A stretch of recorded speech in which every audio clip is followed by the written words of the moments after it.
圣尊城。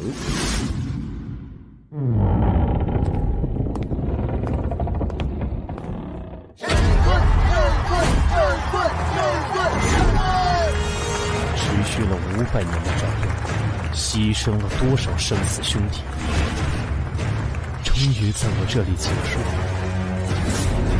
我生，今再无善乱，太极至尊为万世太勇。楼顶至尊宝座。500年前，天地一体，突然间，众生皆具神力，随之而来的是人们被压抑在心底的欲望野心的爆发。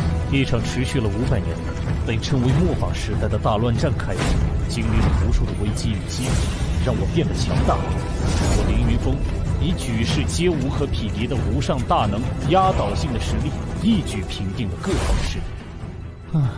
世间终于迎来了和平，终于可以好好休息了。现下就让我好好享受这无比珍贵的安静吧。我不是说过，在这里的时候不允许任何人来找我的吗？哎，我可是你的师弟啊，对我还要讲那些规矩啊。师弟师妹里面就属你最痞，有什么事？道宗掌教的阴符密信。道宗千帆雪，这个极度自负、从不求人的女人，为什么会发来与天下各宗约定，只有在紧急时刻建立的紧密联络的音符？退下吧。走了，师兄。突然回想起一些羞辱的往事。15年前，恰逢我在一秘境寒潭修炼混元九转心法，就在仙宫打通生死玄关的重要关头，这个女人突然闯进来。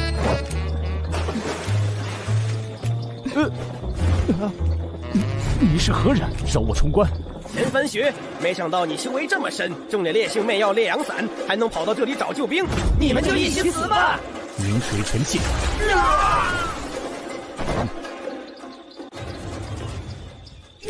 糟了，气流旁脉，走火入魔了。灵气凝神，道气归元，元气正落。他想干嘛？糟了，现在不能动，一动就前功尽弃了。哎，你还待着干嘛？情况紧急，借你解个毒。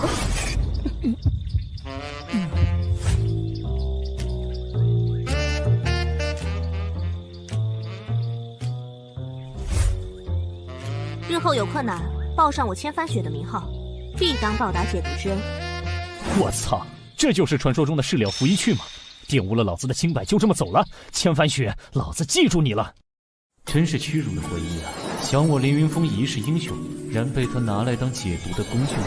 后来，在一次各宗围剿魔宗的战斗中，初次见面，道宗九州行令千帆雪。幸会啊，但我怎么感觉咱们似曾相识啊？是吗？我对男人一向脸盲。更可气的是，之后也曾多次一起合作奋战的经历，但是这家伙居然没事的人似的，把我当成陌生人一样。但是这个女人确实有着不输男儿的勇略和胆气，也有着为了和平而豁出性命的觉悟。奋战多年后，她成为了道宗新一任掌教。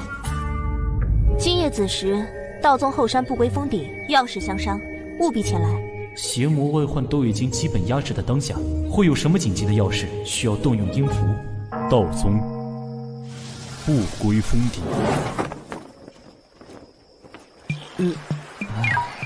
我去，偏偏选在这种地方，马上就勾起了屈辱的回忆。圣尊，你来早了。普天之下，能让道宗掌教千帆雪动用阴符的事情，勾起了我的好奇心。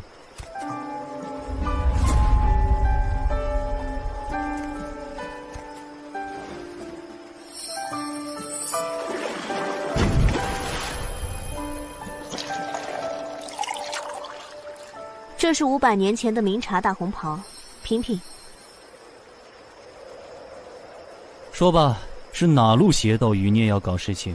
事关我们的儿子。哦，我们的儿子怎么了？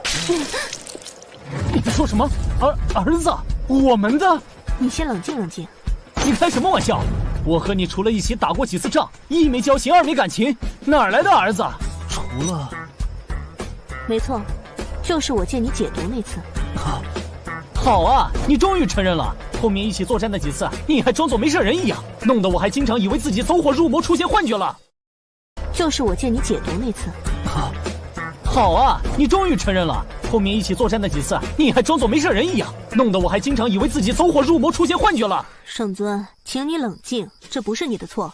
你让我怎么冷静？老子这辈子对女性恭敬有礼、平等待之，从没有越轨之举，却被你做了解毒的工具人，还拖走了老子的。最后你倒好，歪屁股来一个赤了福音句，连句谢谢都没有。够了没？有本事声音再大点，弄到整个道宗山门都知道。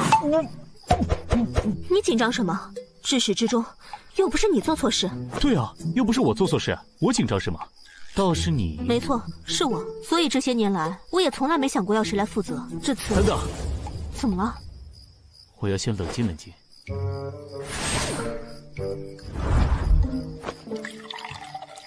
数十壶下肚。事已至此，那就如你所愿，我们结婚吧。啊？你说啥？哎！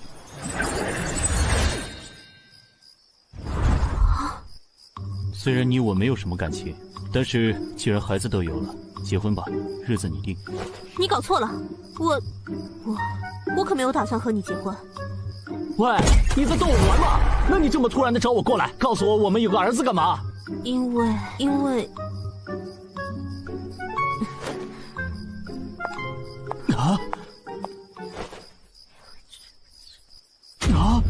什么？我先回去想想法子，过几天给你答复。等等，怎么了？我突然跟你说有你的儿子，你就没想过我是骗你的？说心里话，你我初识之事，让我对你没什么好印象，自我中心，不懂礼貌，粗鲁。但是后来咱们一起面对的那些决死恶战，你那奋勇杀敌在前不输男儿的气魄，让我又对你有了改观，还挺欣赏你的。有时候还想过和你结拜为兄弟。谁稀罕和你做兄弟？还不快去想办法！那就过几日后见。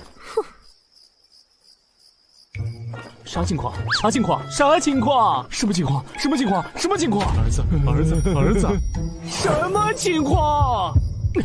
淡定淡定，本尊心境已修至古井不波，水天止境，万千强敌于我面前都面不改色，现在怎么会心跳得如此厉害？不行，突然这么惶恐让我很不适应，要找人打一架才行。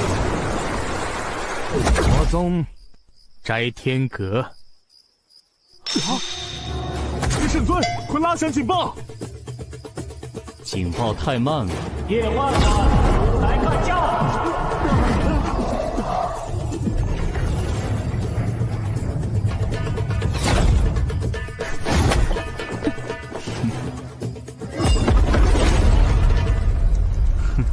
不错，有进步了。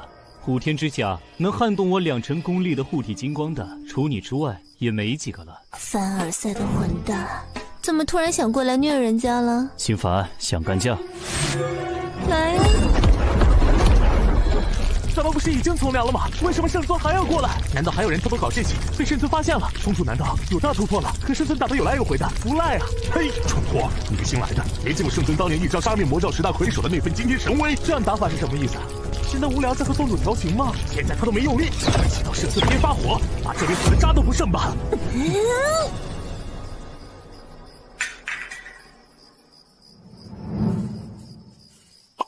来，大哥，你每次有什么烦心事就找我来干架，我这小身板会散架的。老来，以前都是你追着我是招，我啥时候抱怨过？放眼天下，也只有跟你打架才能痛快一点。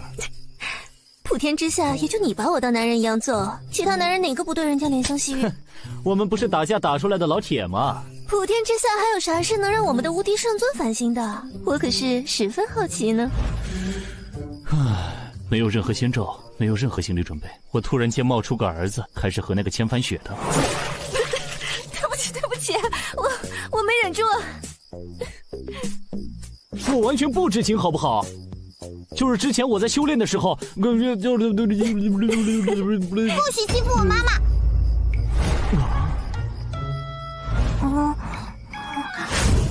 我坏蛋，离我妈妈远点！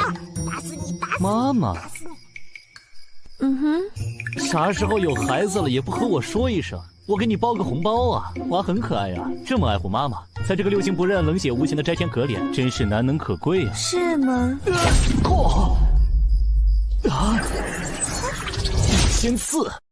这么爱护妈妈，在这个六亲不认、冷血无情的斋天阁里，真是难能可贵啊！是吗？先刺！这可不是小朋友玩的东西。放开我，坏蛋！坏蛋！谁让你欺负我妈妈的？这东西可是一个不小心就会反伤自己的呀！喂，你！哦，真是个顽皮的孩子啊！你可知道本村百毒不侵？好苦，好涩啊！这是什么玩意儿？这是他从五毒老那里搜刮来的无味丸，毒性不大，却无比难吃。别人看不上的东西，他却玩得挺溜。好涩！叔叔生气了，这可不是小孩子该干的事情。好苦，好苦！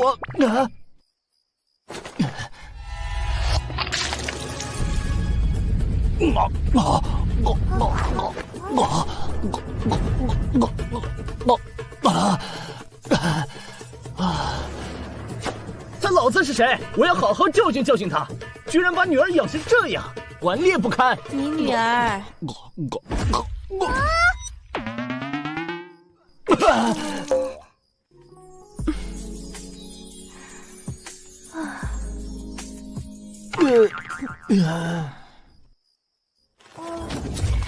妈妈，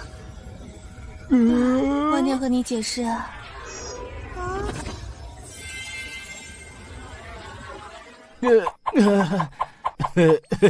这不是青岛啤酒吧？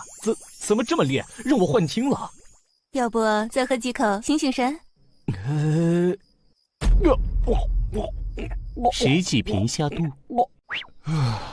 好了，他老子是谁？是你。你这个女魔头，是不是老毛病又犯了？嘴里没一句实话。千帆雪，我好歹还记得，我和你根本就没有发生过什么啊！确实，你还不记得呢。10多年前，我还是斋天阁圣女的时候，你神功出尘，疯了似的屠灭魔门众多高手，逼得原本各自为战、互相算计的魔头们联起手来，终于将你抓住了。我记得，这些卑鄙小人所有阴招都用上了，一浪接一浪的暗算、下毒、围攻、车轮战、克制战、消耗战、袭扰战、速成型属性克制人偶，让我防不胜防。把你抓住之后，两方势力又恢复到了分庭抗礼的状态，甚至还隐隐有压倒你们的势头。从今以后，神挡杀神，佛挡灭佛，那些阴险狡诈的家伙们野心更大了，想要雄霸天下，就开始了一场大内斗。居然还有这一出！那时候我都被你们关在无间狱里，差点命都没了。你呀，真是气运之子，也算你命不该绝。普天之下，也就你敢对我这么放肆。谁让人家是女魔头呢？说重点，少来这套。你也知道，我当时修炼的是明月素女心法。我知道，你们这魔门独有的独特功法，能兼收他人万法于己身，比几百年前小说里的北冥神功还要厉害。你派因此出了不少绝世的大魔头，不过也因为能化归万法，助他人法力倍增，被称为万能大武功。然后就遭到所有人的觊觎，导致你派始终人丁稀薄。对啊，所以当年的五老魔把你擒下之后，心态飘了，联手阴谋设计我，妄图平分我这一身法力，继而一举瓜分整个华夏神州。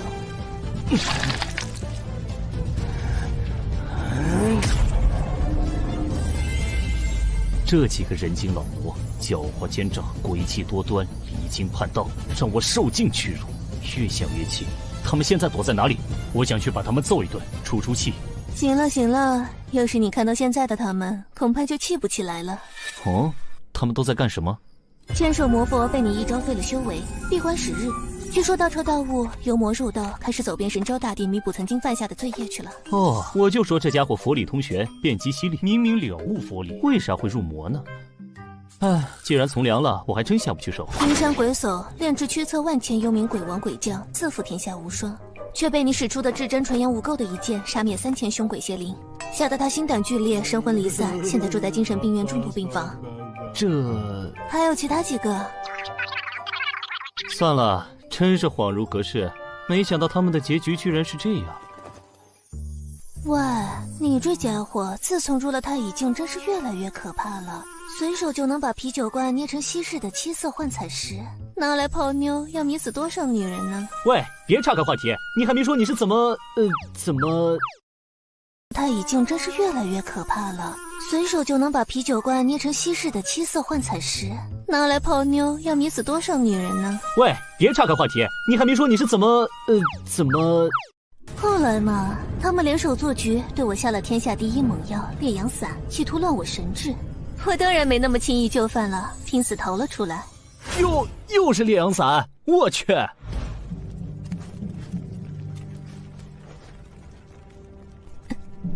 身中奇毒，我自知逃得一时，逃不了一世，于是就突然考虑起，如果自己这一生修为注定要被夺走，那就得由自己决定。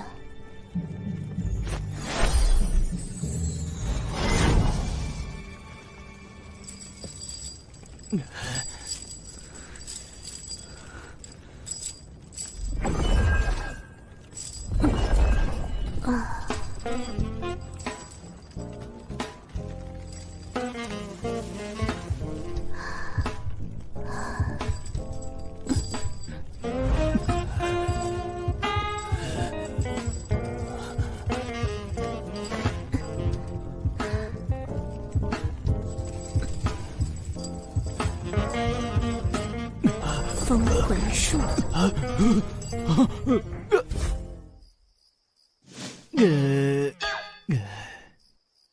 你我正邪两道，水火不容，为什么选我？当然是因为你帅啊！放屁！要说帅气，牵手那家伙可是号称帅绝正邪二道，虽然修佛入魔，要说一身痞帅的妖孽气质，男女通杀。所以呢？所以给我说真话。你还挺有自知之明的嘛。其实人家也是深思熟虑的啦。从结果看，正因为我的选择，才有了现在的我，魔宗至尊，还能与你一同饮酒闲扯。若是不选你，搞不好人家早就香消玉损，神死道消了呢。果然是机关算尽的女魔头，明明算计到我的头上，此时此刻我却还拿你当兄弟，这理由我信。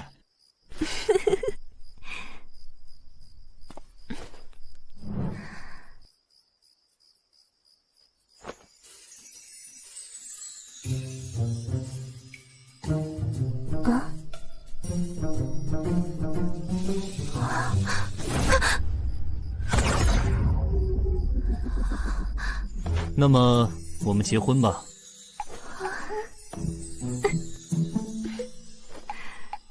戒指很好看，我收下了。结婚，请恕我拒绝。啊，你什么意思？字面上的意思啊。喂，你和千帆雪商量好的吗？都拒绝的那么干脆。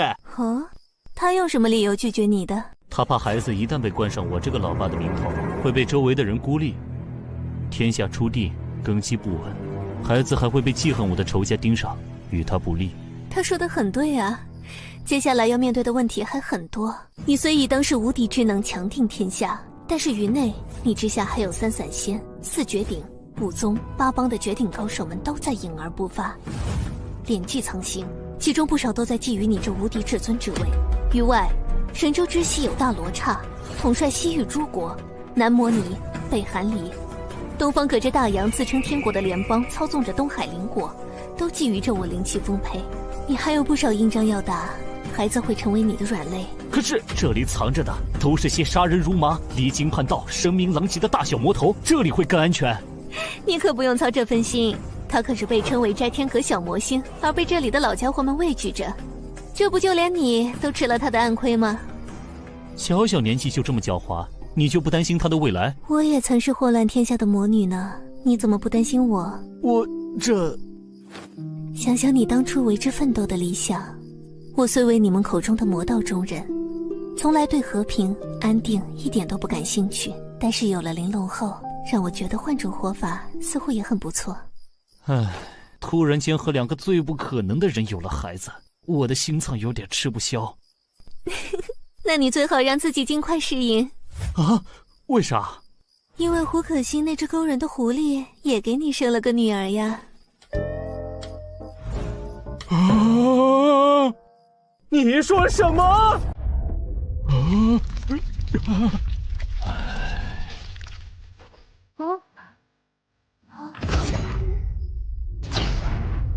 变得越来越有趣了呢。不可能，不可能！与这胡可欣相交之时，是当时为了和西南大月昆仑建立外交同盟之事。不可能，不可能！与这胡可欣相交之时，是当时为了和西南大月昆仑建立外交同盟之事。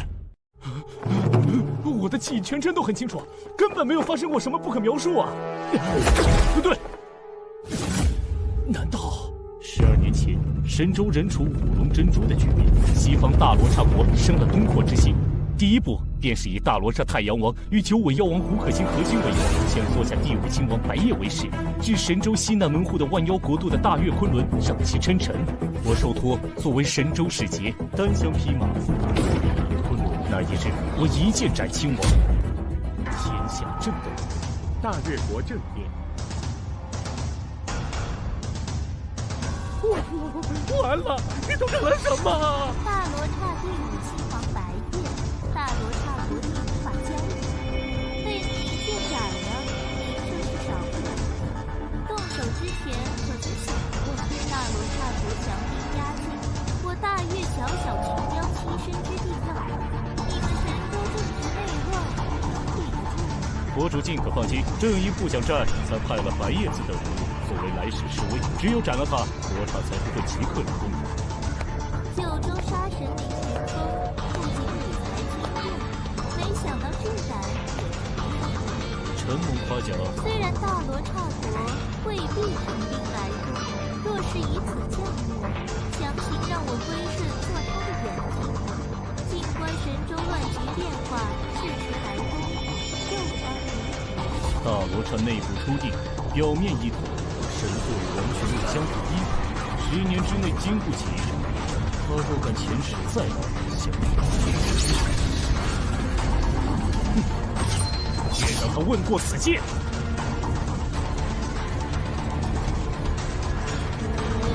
先生如此，可也想以力屈人，和这大罗刹国有何异？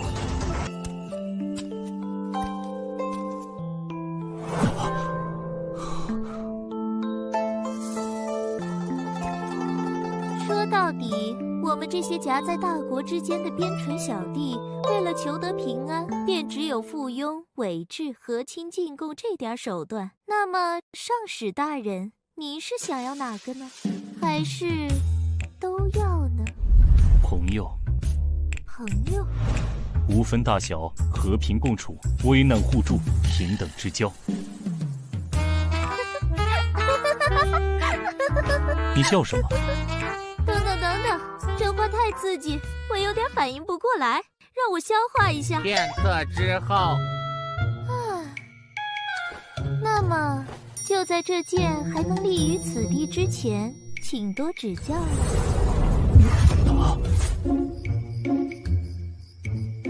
问题就出在这里。之后我便于第2日回去了。现在想来，我并没有这之间的记忆，这是怎么回事？苦思冥想，猜测推理不是我的长处，还是干我最擅长的事情。几十年生死搏杀，面对各种阴谋诡诈，本尊另辟蹊径，练就了一身霸威之势。没错，让胡可欣这只狡猾的狐狸从实招来。尊上饶命，我全部都招。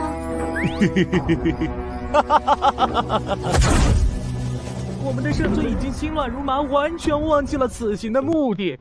大越国正殿，神户大罗刹上国特使臣驾临。啊，他们今天有外事。不对啊，我这会儿不是应该愤怒的，到这只祸水妖孽的面前，指着他的鼻子大声质问他的吗？我为什么要躲呀？我该怎么说呀？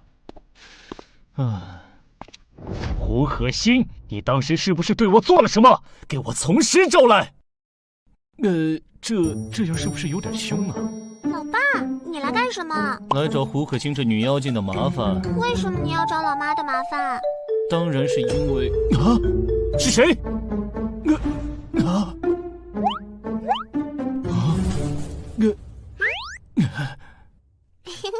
是我呀，老爸。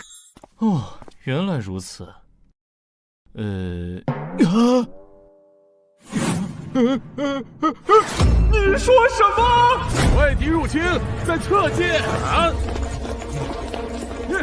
糟了！最糟糕的出场方式，不能再友邦大动干戈。乾坤倒转！乾坤倒转，凌云峰入太乙上清境后修成的10大旷世绝学之一，能够将整个时空回溯至30秒之前的状态。曾经让无数强大的敌手尝尽败绩的绝学，现在居然被他用在这种地方。30秒前，是我呀，老爸。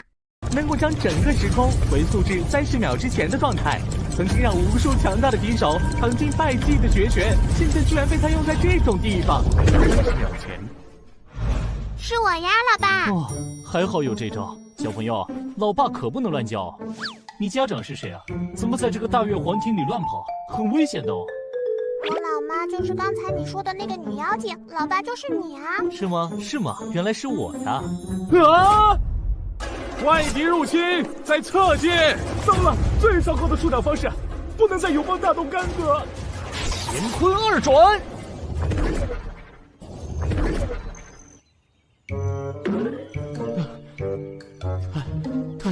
太突然了，差点乱我道心。我从未有过和小孩子战斗的经历，该怎么办？那个，你娘真的这么跟你说的？府上大人，你终于来看我啦！整整12年了，从小到大，我都在大殿顶上盼星星盼月亮的等你过来呢。昨天我还看到一颗流星，许了愿望，希望府上大人像一个大英雄一样从天而降，前来拯救我们。没想到愿望成真了。12年，看来他说的没错了。面对眼前这个渴望爸爸的孩子所展现的纯真，圣尊瞬间觉得愧疚万分，自责难受。对不起，娃，老爸来晚了，来吧，爸爸抱抱。府上大人，你快救救母上和我吧！大罗刹国派了使者过来，向大越国索要进贡。昨日突然又发文书要和母上联姻，要我嫁给他的第2皇子。联姻？这罗刹的老家伙贼心不死，年年都惦记着这事，趁着我神中出地，百废待兴之际，又偷偷来搞这些，对那狡猾的母狐狸贼心不死，还惦记上我的闺女。干嘛？替你们出头，教训教训这帮贼心不死的罗刹兵权。真的吗？府上大人，您真可靠啊！为什么被这孩子一夸，嘴角就忍不住的咧了起来？抓紧喽！大越国大帝，尊敬的大越国女王，一天时间已过，我大罗刹国圣王第2皇子与大越国公主的和亲请求，您安排好了吗？我儿年纪尚小，不及婚嫁之龄，等再长些时日再探讨不迟。此时圣王早已为女王考虑过了，只需将公主接去圣都，一边接受最好的教育，一边和2皇子亲近培养感情，待到适婚之龄，即可举办举世皆知的盛大婚礼。大越国亦能永享我大罗刹国之庇护，延年千秋万世。本王仅有一个女儿，若是离了太远，心下不舍。无妨无妨，圣王思虑周到，若是不舍，已经将老师送了过来，先行照顾培养公主。我大越国虽是边陲小国，也不乏博学广识之士，不劳费心了。是吗？贵国可有人能比得上圣王费心为公主安排的名师吗？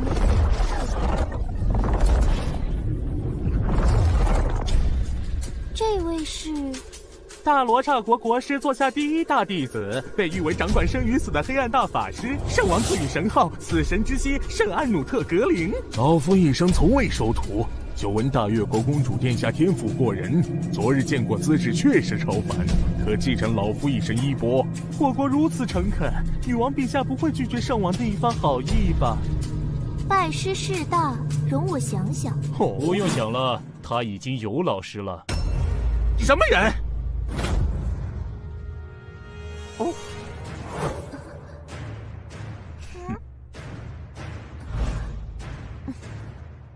我倒是哪位呢？不讲礼仪，也不通报，就闯我这大越国殿堂，参见圣尊。您怎么来了？也不事先通知一声。圣尊，大师，怎么办？传闻这圣尊一统神州，无人能敌啊！神州初定，百废待兴，诸事繁多，圣尊日理万机，怎么会有时间突然来此收徒？莫不是不肯让我收徒演的一场戏？对呀，我等刚到此地，即使他们要偷送消息，也不可能这么快赶到。对啊，莫不是圣尊与奴家心有灵犀，还是心中想念奴家，偷偷前来探望奴家的日常起居啊？该不会人家今早沐浴更衣的时候你就来了吧？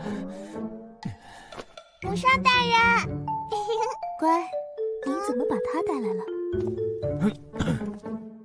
你这狡猾的母狐狸，倒是挺会利用我尊吗？可是大使还不相信你是圣尊本人呢。神州第一人的圣尊要收徒，本使自是不便夺人所爱。不过，若是假扮东方大国的至尊，这个罪名可是不小。就让在下为了神州新君的颜面，试试你的真伪吧。不过，若是假扮东方大国的至尊，这个罪名可是不小。就让在下为了神州新君的颜面，试试你的真伪吧。哇，母上，这个老家伙和我们一样狡猾呢，用了这个借口，打赢打输都不得罪人。哼。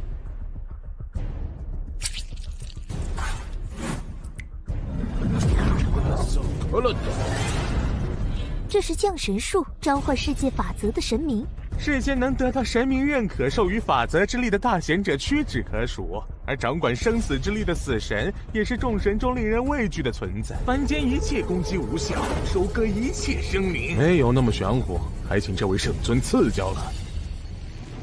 感觉好冷，这是怎么了？感觉好些了吗？不冷啦。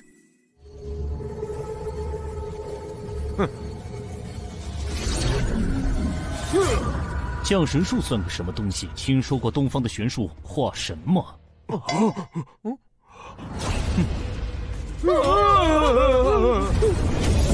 斗冥王尊者化身现世神，我即是神人。这不可能！神威！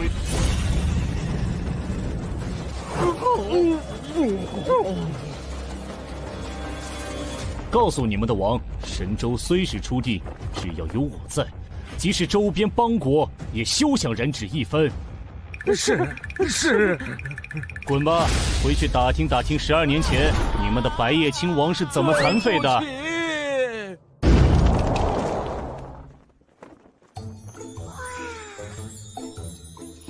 母上大人，母上大人，是你安排父上大人前来救场的吗？我也不知道啊，罗刹使者来得突然，圣尊是如何得知此事的？本尊耶！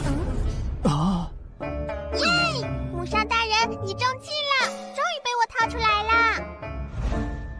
他真的是我老爸，是不是？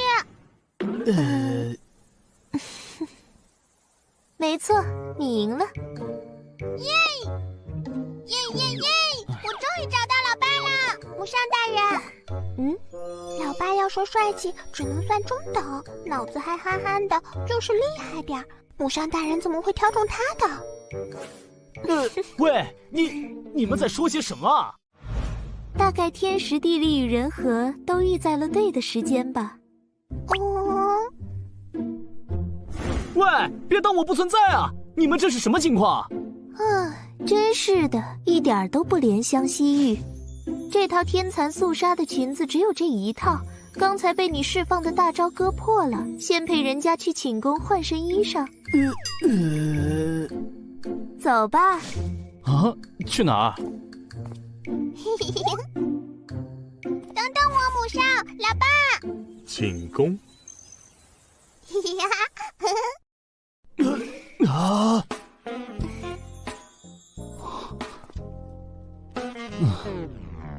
你咋不看呢？母上大人不好看吗？小小年纪想什么呢？这叫尊重。外面的雄性哪个不直勾勾地盯着母上看？那代表母上大人有魅力呀。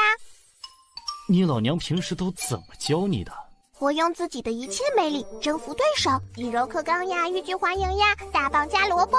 怎么样，这小家伙很机灵吧？哪有你这么教孩子的？这小家伙学得可快了，狮虎帅、大元相的崽子们都被他训得服服帖帖的，为他马首是瞻呢。歪理，快说，到底怎么回事？这小家伙懂事之后，就一直想知道他爹是谁，我始终没告诉他。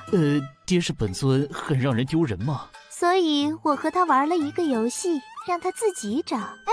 人家翻遍了大越国的外事目录，把10几年前所有可能的人都列了出来，然后一个个的试探，就还剩几个了，其中就有父上大人。没想到父上大人自己就找上门来了，然后我就顺水推舟，一边让父上大人来救场，一边就可以从母上大人这里来套话了。哦，我懂了，我懂，素质教育，寓教于乐，对吧？作为大越国下一任女王，在大国包夹之下纵横开合，左右逢源，这是必须掌握的技能，也是她未来能够保护好自己、守护好万千妖族子民的王道。那就不当这个公主了，做个快快乐乐的孩子。世界上不太平，我等王族必先承其重。世界上不太平，我等王族必先承其重。我想要的太平，不只是一国之太平，而是让渴望太平安乐的人都能够享有。我希望孩子能无忧无虑的生活。真的吗？人家可讨厌当什么公主了，要学那么多礼仪，背那么多周边国家关系的情报，吃到好吃的东西还不能吧唧嘴。12年前你说这话的时候，人家当成了一个愣头青讲的笑话。现在我很期待实现的那一天。不对，说了半天，你还没告诉我，你到底对我做了什么？为什么我什么都不记得？母上大人，您对父上大人用了那招。不愧是我家的宝，真聪明。啥招？我大越国建国数百年，不仅仅要靠手腕，也要有强大的后代。目标首重情义和实力，次看背景与权势。但是那些目标人物大都是惊才绝艳、惊世无敌、手眼通天之人，或有伴侣，或有联姻，或诸事牵绊。如无看家手段，哪能次次如愿？母上大人说我九尾狐一次，中招者可随意摆布。母上大人，10多年前，父上大人虽然厉害，和当时顶尖的大宗师们也还有差距吧？您为啥选中了他呢？对啊，为啥盯上我了？我也太无辜了吧！大约是人家唯一一次被某人的率真和勇敢勾起了魂吧。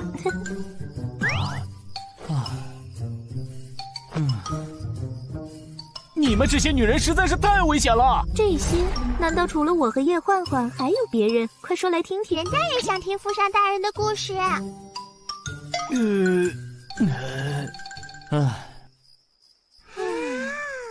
哎呀，首先呢就是不啦，然后呢就是1个小时之后。既然他们都不肯和父上大人结婚，不如就由母上大人和父上大人先结婚吧。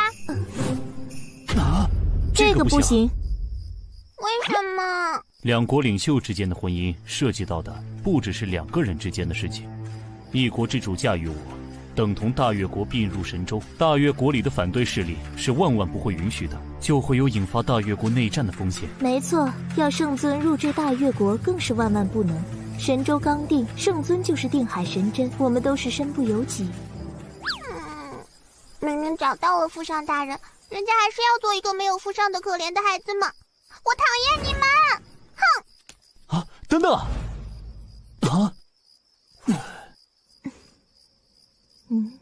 我这就是生在帝王家所必须承受的。他是这样，我也是这样，我的母上也是这样。我比较幸运的是，我以自己的意志选择了这孩子的父上。你去哪里？唯有孩子，父母不可辜负。我会想法子的。走之前先陪陪他吧。知道你是他的父上，其实他很开心。啊？你怎么知道？我们狐狸啊，一开心起来，尾巴就会不自觉地摆动起来，比嘴巴诚实多了呢。那你岂不是也很开心啊？此时此刻确有些许。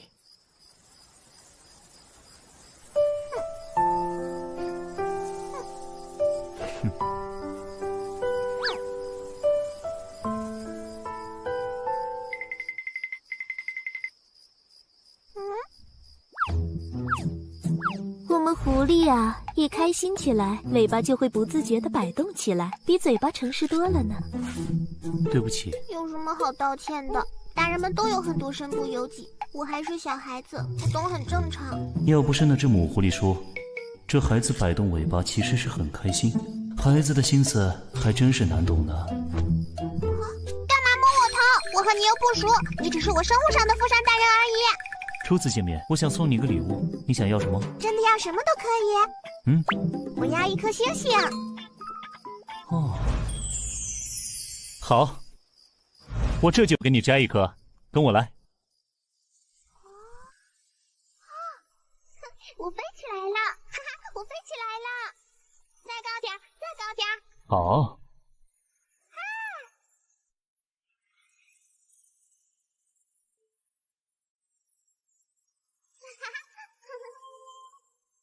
第一次这么近看星星和月亮。看仔细了，我要摘星星了。口能吞日月，手可摘星辰，一心传导。星来。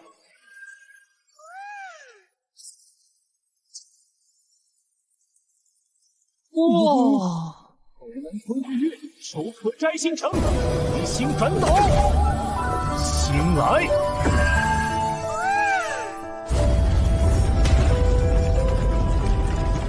哇！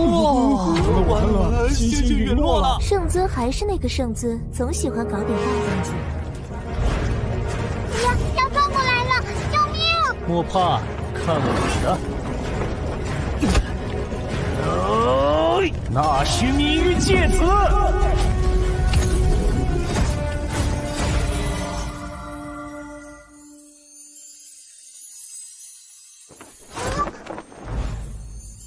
拿去。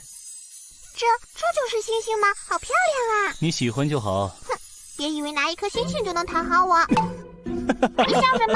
那狐，你母上告诉我，你一开心就会摇尾巴。才没有！人家讨厌父上大人，那么久了都没来看过人家，害得母上和人家总是被欺负。对不起，以后若有人再敢来找你们麻烦，对着这颗星星呼唤我，哪怕万里之外，我也会立刻赶来。真的？不是外交辞令？真的，你父上大人可厉害了，说到做到。我相信父上大人。星星摘来了，回去吧。好。我还不知道你。我叫轩轩，带草字头的。轩轩，真是个好听的名字，我记住了。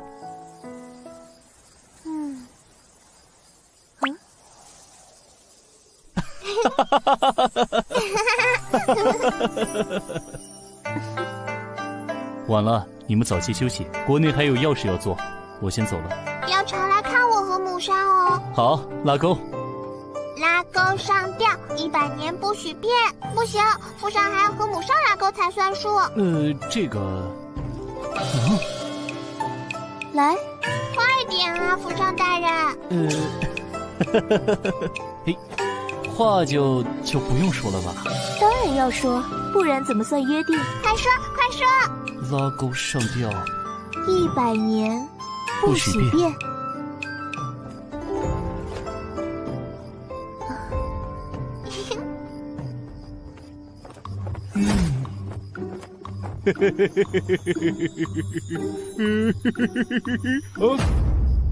我去，本尊这是怎么了？居然会这么失态？东西怎么又乱了？深呼吸，深呼吸。圣尊因为初为人父，不自觉地感觉到温馨，从而感觉到自己从未感受到的情感体验，而变得过度紧张，意外开发出了新的超绝法——吞吐天地。我去，心里还是紧张的不行。突然间有了儿女，还是和那3个根本不可能的女人，我一点心理准备都没有，怎么办？怎么办？啊，有了，找文玉峰那家伙商量商量。他可是被称作胜天一步的无双谋士的家伙呀。说走就走。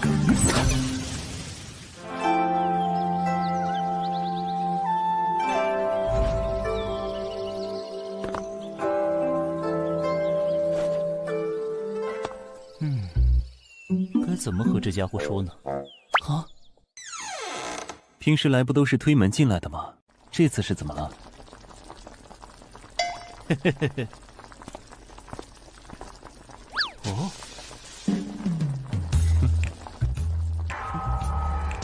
快来快来，整2口。脑松罗机关烧火锅，普天之下只有你干得出来。为了神州一统，为了算计，此刻重回人算之境，此盘以我之愿，无非烤烤火，闻闻酒，自娱自乐。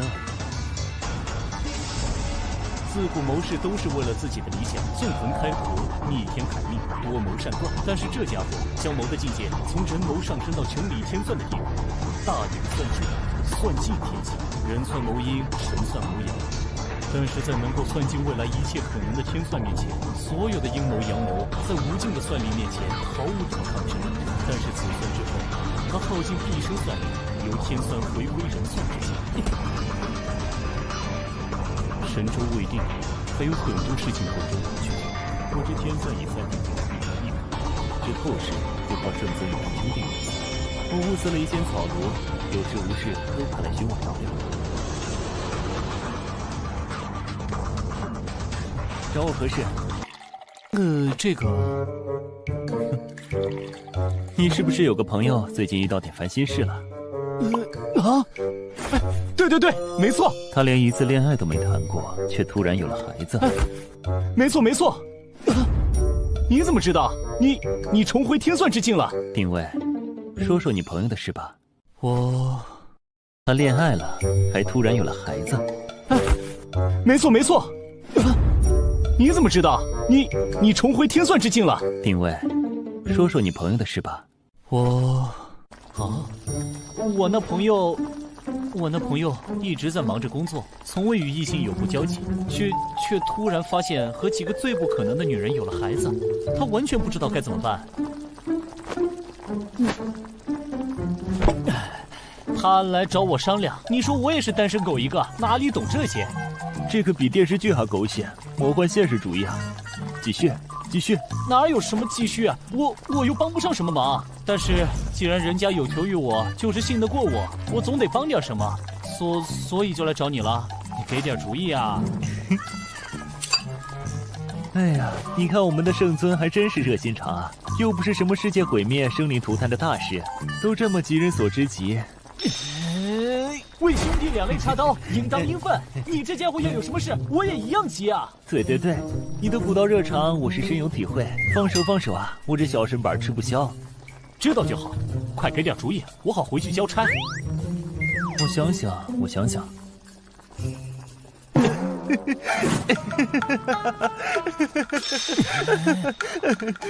不行了，我装不下去了。喂，你在耍什么活宝啊？知不知道你现在很欠揍啊？喂，你知道15年前我使了那此生唯一一次的大眼天算吧？怎么突然提这茬？我曾经告诉过你们，大眼天算是算尽一切可能性的天算神术，一切人谋尽在天算之内。其实只有体验者才知道其中的秘密。脑子里出现的并不是什么9宫、4盘、64卦、天干地支那样的算术、符号和文字，那是一幕幕真实的画面，从起点开始看到一切的可能性，失败的、接近失败的，各种成功的可能性。各种？是啊，各种。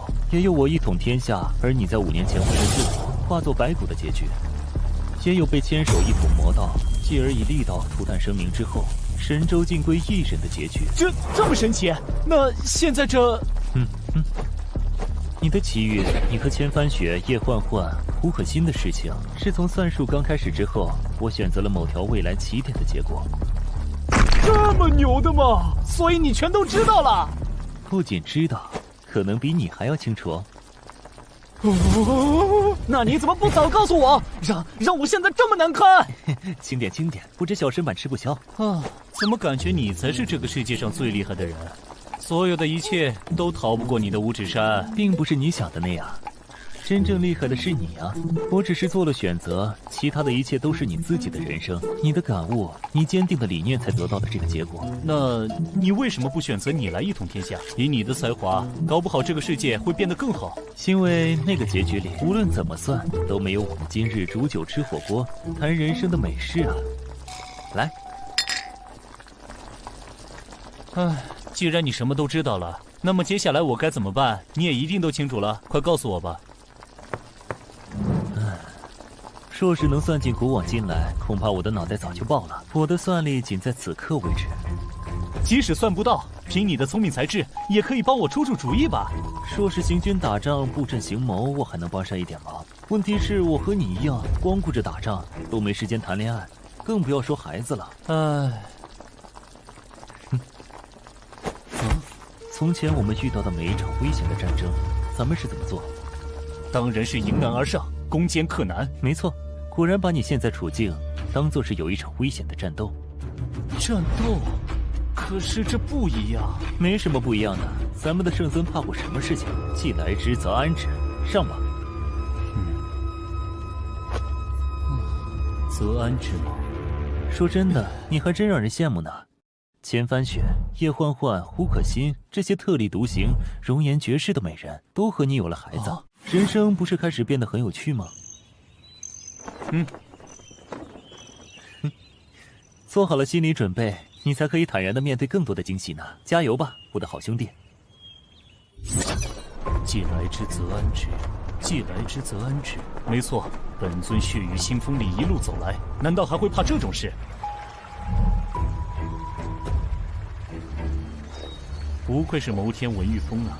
这下我冷静下来了。那么就像以前那样，既然面临了这样的战斗，接下来我该怎么办？怎么办？烈阳伞，没错，烈阳伞，这才是祸害的源头。首先必须消灭这个祸害人的东西，避免悲剧再次发生才是第一要务。然后和千帆雪商量处理儿子的困境，再接着和叶欢欢商量女儿的教育和未来，抽时间再去看望轩轩。完美，不愧是本尊。然后和千帆雪商量处理儿子的困境，再接着和叶欢欢商量女儿的教育和未来，抽时间再去看望轩轩。完美，不愧是本尊。圣尊成鼎。师兄，怎么把我叫到这里来了？因为秘密。秘密？快说快说，我最喜欢秘密了。谛听阁都手痒痒了呢。去发动谛听，找到天下第一媚药烈阳伞的来源。烈阳伞？师兄，你啥时候对这个东西感兴趣了？你该不会是要……师兄的玩笑也敢开，皮又痒了吗？对不起了，师兄。给我查处烈阳伞的来源，这个祸害人的东西必须予以封印。师兄，烈阳伞的出处，谛听阁一直有掌握，不过什么？我怕你会为难。此为乱世之物，天下已初定，这种东西就没有存在的必要，不然不知道又会祸害多少人。此物流出自叶家。叶家？哪个叶家？还有哪个叶家？师兄，你的老熟人，你的救命恩人，收留之恩，一饭之恩的那位，被称为天下第一商圣的叶听雨，掌舵的天下第一商帮的那个叶家。叶听雨？不可能！以他的性格，怎么可能干这种事？谛听阁的情报绝不是空穴来风，而是经过再三确认的。那么，师兄想怎么处理？退下吧，我再做安排。叶听雨，天下第一商帮的当家人，又是一个老熟人，看来还是得我亲自去一趟清理。于公于私，以我和他的关系，能悄悄地解决此事，方为上策。九州商贸中心金陵城，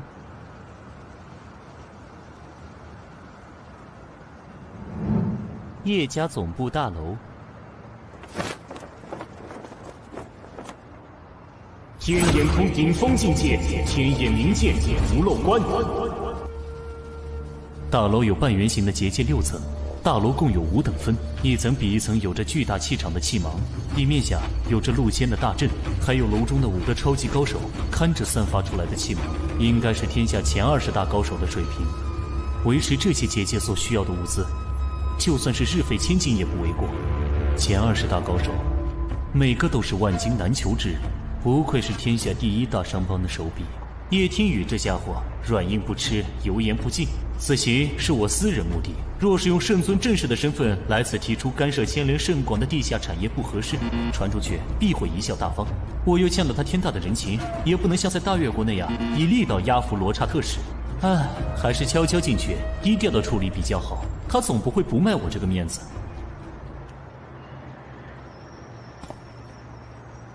先观察下入口的情况。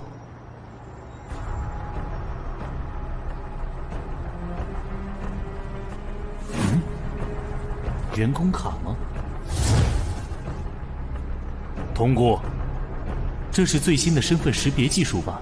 将人的身体基因层面的信息封录在卡片上，通过天眼进行核验。即使是最高超的易容术，只能改变容貌甚至骨骼，但是绝对无法复制目标的基因信息，几乎完美的识别体系。不过放眼天下，能够混进去的人屈指可数，本尊也是例外之一。想当年潜伏刺探的事也没少干呢，有些寄养了呢。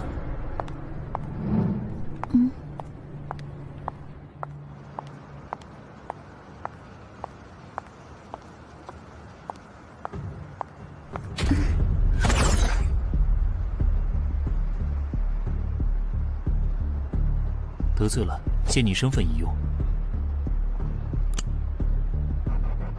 超绝变身法门，法相众生。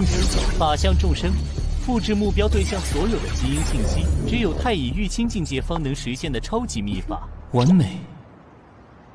这身体有些内分泌失调，脾胃虚寒，这种小病，我就帮你从根子上治好，作为回报吧。好了，然后是隐身法、金刚结界、延时还神秘法，这样他的安全就万无一失了。请出示识别卡。天眼通，和光同尘。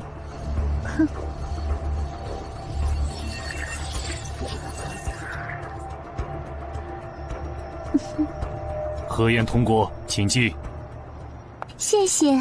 小试牛刀，第一关轻松通过吗？那么守在第一层的高手是谁呢？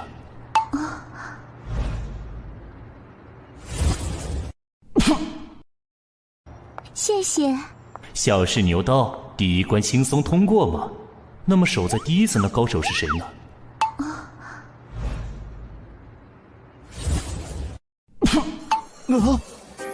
我去，这不是不可不戒色吗？修炼不坏金针罗汉法门，走火入魔，无法控制自己的情欲，被世人所唾弃。明明只是个单纯的傻和尚，却收获一身独步天下的魔佛双修的金刚冥王罡气，不动如山，被动触发，万法不侵，万力不破。就连本尊也只能制服他，却没法消灭他，最后打成了好兄弟。我说怎么有段时间没看到他了，居然在这里看大门。叶天宇到底用了什么手段？这家伙神经大条，应该能轻松通过。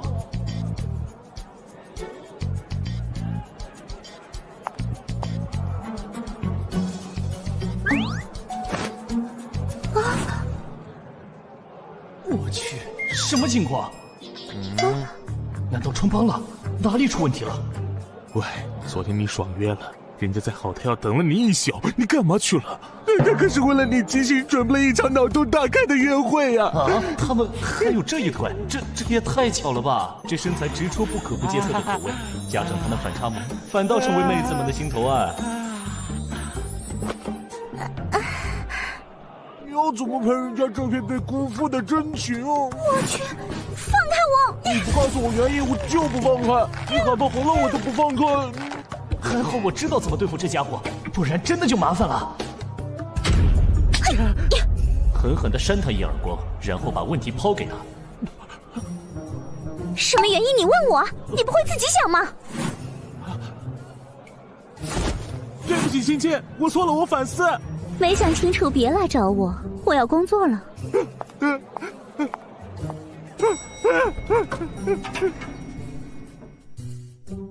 哇，好险啊！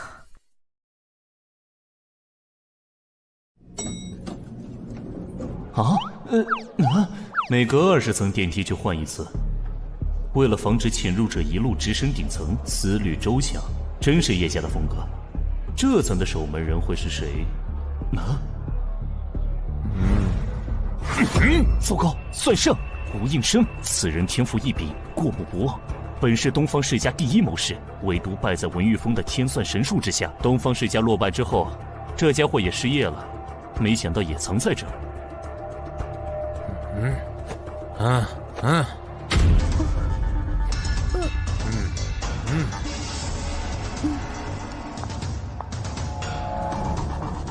你是谁？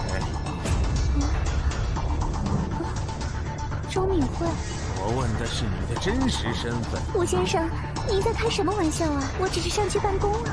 这栋大楼上至董事长、总经理，下至扫地阿姨、清洁工，合计2316人。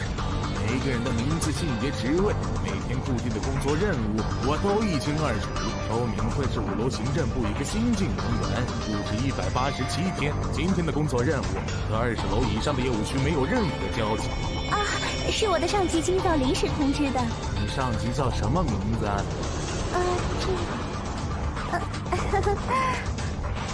怎么办？怎么办？能在这个老头面前说谎的人还没出生啊！有了！乾坤道转眼生法门，乾坤我定。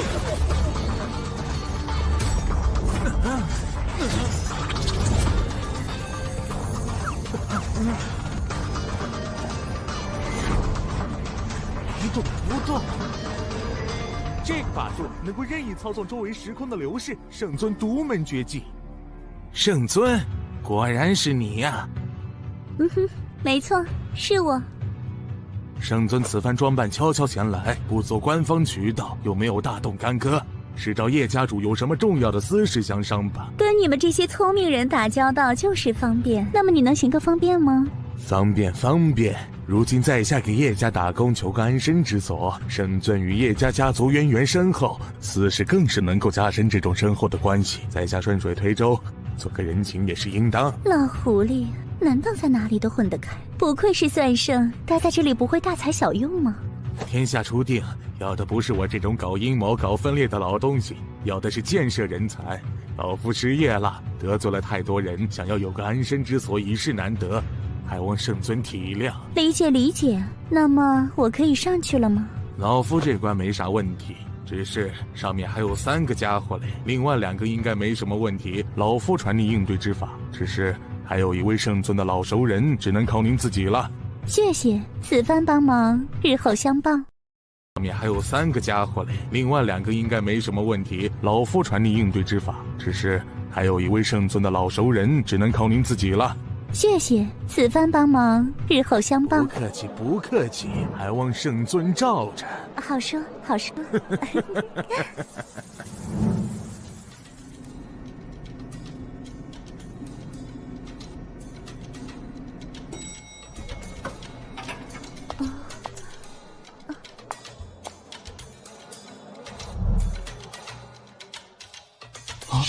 这声音好熟悉啊，有种不好的预感。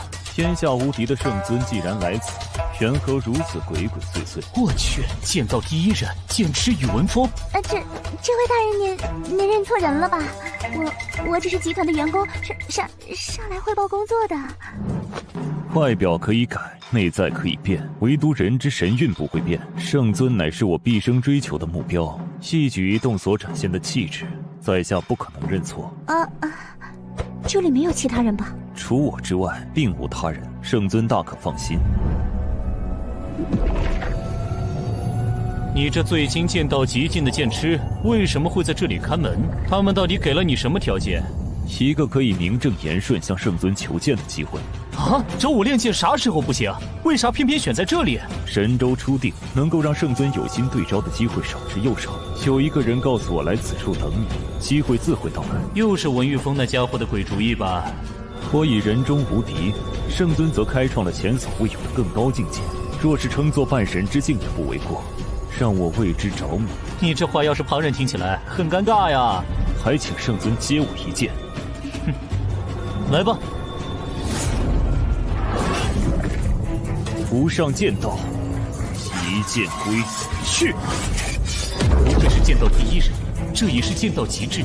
只是朴实无华的拔剑4项对手，却在一瞬间行云流水一般完成这一切。换做普通人，还来不及反应就已经死了。但对能够任意操作周围时空流失的我，却还是没有威胁。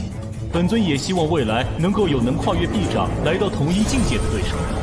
虽然不知道要多久，此招便是我助你开悟的礼物，有着附上无上道印的印证。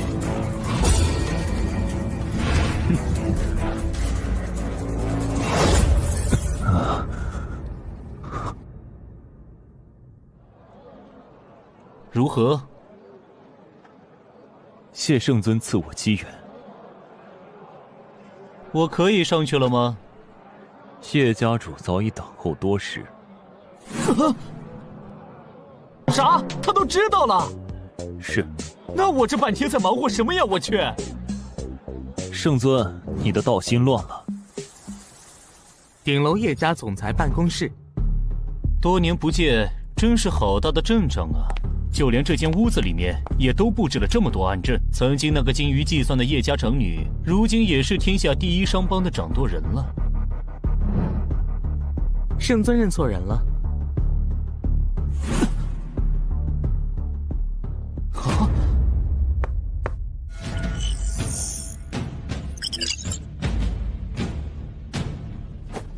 圣尊请坐。你是谁？叶听雨呢？她是我母亲。你就是传说中极少露面叶家新任掌舵人叶听雨的儿子。圣尊此次微服前来，是有何事需要我叶家暗中配合？哦，你怎么知道我此次来的目的？外面那几道结界只是个诱引，四面八方每隔100米都布有黑影和探子。圣尊刚到此处，我便已知晓。哦，也许我是来兴师问罪的呢。若是圣尊想来兴师问罪，外面那些结界可防不住。所以我便暗中试探，从圣尊上楼开始，不可不戒色，吴老先生都是用来试探圣尊目的。若是圣尊怀着恶意前来，我此刻早已身处万里之外。你也见得到，果然有其母必有其子啊，心思缜密，也狡猾得很。这是对一个商人最高的夸奖。圣尊此来有何事？但请直说。早就听说叶家新一任当家人年纪轻轻，心思缜密，手段也不输给他的母亲叶听雨。圣尊大人过奖了，都是母亲大人对我的教导。想当年我和你母亲交情不浅，她对我有救命之恩，那时候还没有你呢。不想这么多年，她的孩子都这么大了。圣尊此来若是想叙旧，可以再约时间，我的安排是以分钟计的。分钟？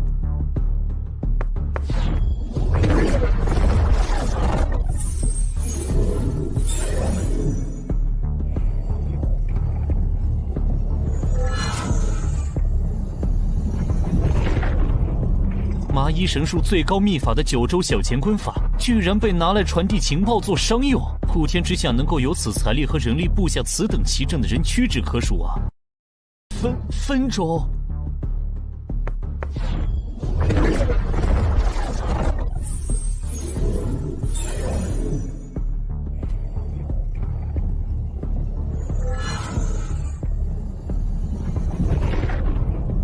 麻衣神术最高秘法的9州小乾坤法，居然被拿来传递情报做商用。普天之下能够有此财力和人力布下此等奇阵的人屈指可数啊！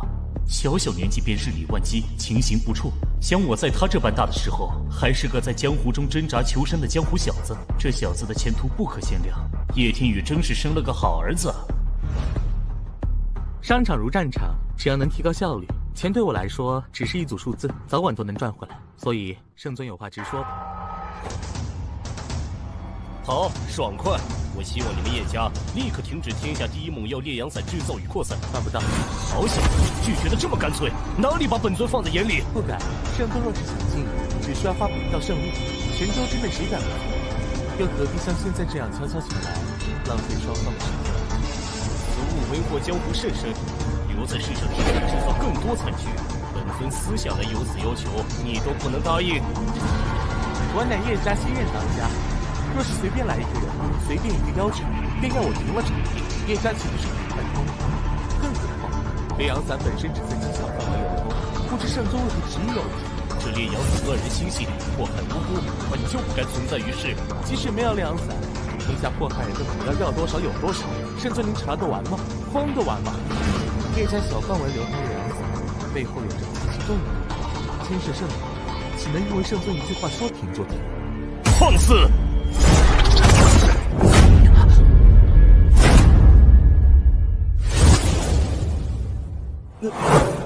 你怎么有点眼熟？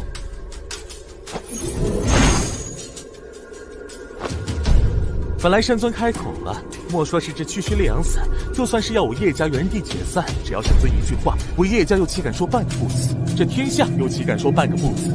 只是不知这天下，真是如同圣尊一统神州所说的，这天下是天下人的天下，还是说那些只是场面话？这天下就是圣尊您一个人的天下。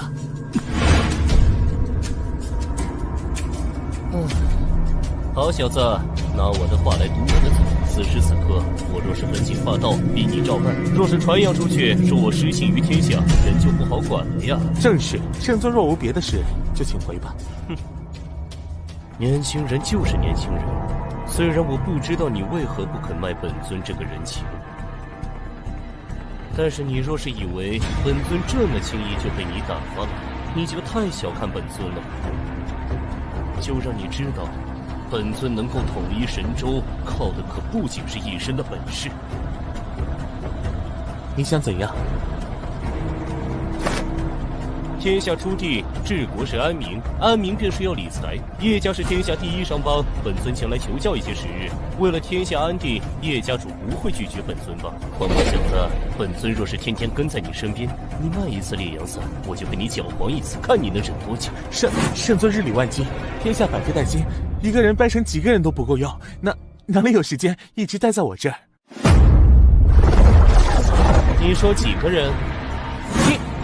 你以为本尊是如何在这众多惊世豪杰之中脱颖而出，力压群雄的？既然本尊私下前来好言相求不行，那就只能换种方式了。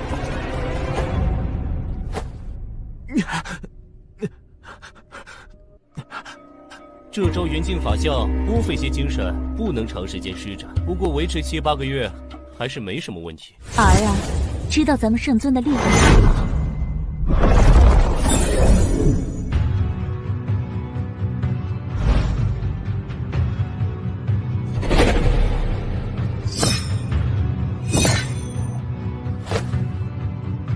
母亲，退下吧，换我来。是。真是许久不见了呢，圣尊，一来就给我儿子一个下马威。好久不见，天宇，时隔这么多年，这个女人还是让我心里发毛。圣尊为何如此执着于烈阳伞？只是我一朋友深受烈阳伞之害，还有多少江湖豪杰深受其害。若不是你叶家为了江湖正道，我一定找他关门大吉。圣尊可知这烈阳伞的本名？烈阳伞真正的名字是叫送子观音的一种神药。送子观音？我去，还真是。这本是治疗女性不孕不育的神药，曾经帮助了许多无法生育的人实现了拥有下一代的梦想，也包括我。送子观音？我去，还真是。这本是治疗女性不孕不育的神药，曾经帮助了许多无法生育的人实现了拥有下一代的梦想，也包括我。啊，你？没错，我28之灵，天魁却始终不治。家里遍访名医，诊断我为孤阴之身，这辈子注定孤独终老，无儿无女。最后我找到了药王谷，求得了此药配方。药王谷？药王谷济世救人为宗旨，莲心怎么可能做出这种害人之物？不，咱们圣尊也认识莲心，他可是很怕见生人的，一心钻研仙道已属之极致。那是6年前的事了。哎，喂，现在是我在问你吧，别扯开话题。哼，送子观音药性神奇，女性服之则隐忍身，构体再造，可使绝地重生，3日内必能珠胎暗结。但也因为药性过于强烈，通体灼热，情火催生，也有用心者拿来害人。这难道要怪药和医者本身吗？既然你都清楚，为何还要在拍卖会上将烈阳伞流出？唉，这都是为了保护莲心，也想要保住这能拯救万千女性的奇药。你离开叶家不久，江湖上便出现了别有用心的邪恶之人，滥用此药害人之用，继而愈演愈烈。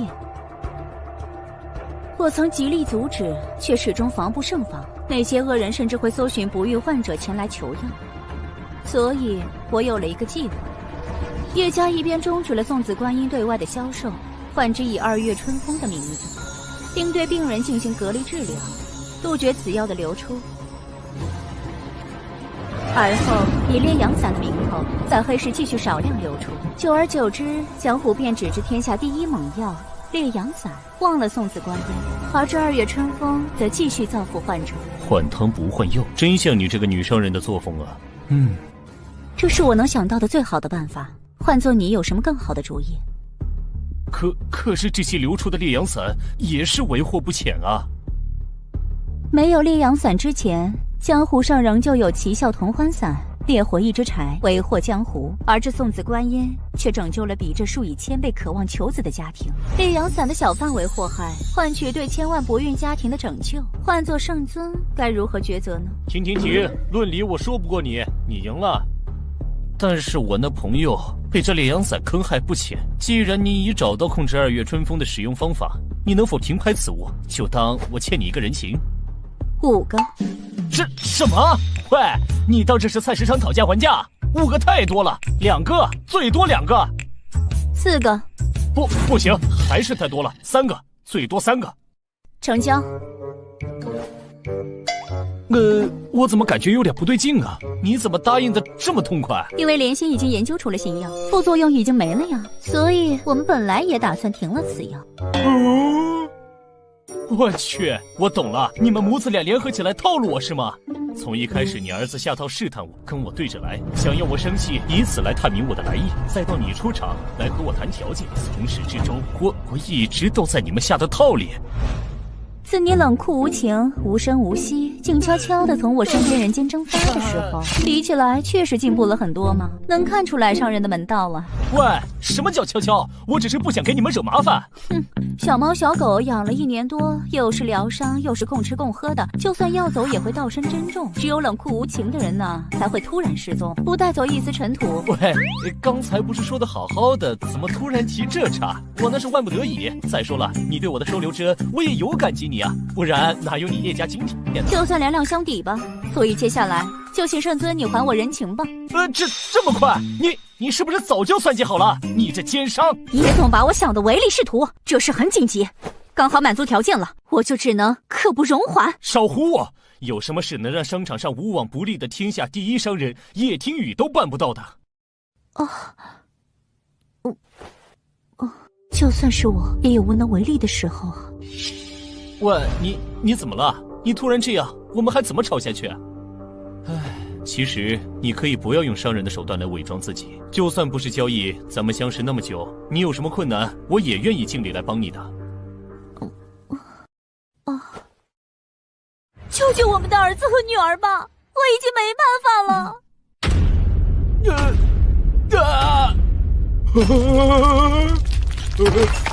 我是谁？我在哪？我从哪里来？要到哪里去？我说这孩子像谁呢？这和我少年时简直是一个模子里刻出来的呀！我们是什么时候有的孩子？我走之前对你恭敬守礼，从没有越轨之举。谁要你恭敬守礼了，笨蛋！我们是什么时候有的孩子？我走之前对你恭敬守礼，从没有越轨之举。谁要你恭敬守礼了，笨蛋！啊！你说啥？一切都是冥冥中的天意。送子观音，合之已久，女子服之功效如前所说，男子服了就会……男人吃了会怎样？18年前，我备好的药酒正要喝下，却被伤势意外打断。18年前。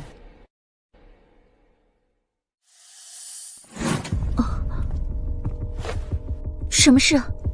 漕运的船只在码头出了问题，老爷喊你去商量。知道了。帮我看着房间，不许别人进来。还有，你这个烂酒鬼，绝对不许偷喝桌上的酒。好，这段我记得。然后呢？然后等我回来的时候，就发现你倒在桌子上，酒也被你喝了大半。接着呢？接着我当然得把剩下的酒喝了呀。所以呢？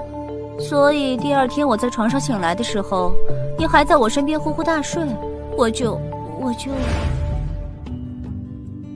早晚有一天你会离开我的吧，你这个木头人。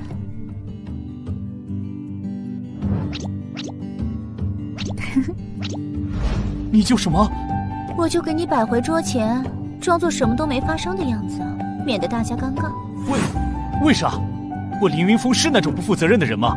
当时的你如果知道这事，会永远留在叶家，留在我身边吗？为什么你觉得我不会？你会。不过自我在行商途中捡到你的那一刻，我就知道你的世界不在我身边。当年的你意志消沉，嗜酒如命，我居然会让你帮我看门，那是我唯一一次做了一笔亏血本的买卖呢。不过这次从你这里要来的3个人情，天下无敌的神州至尊的人情，终于让我给赚回来了呢。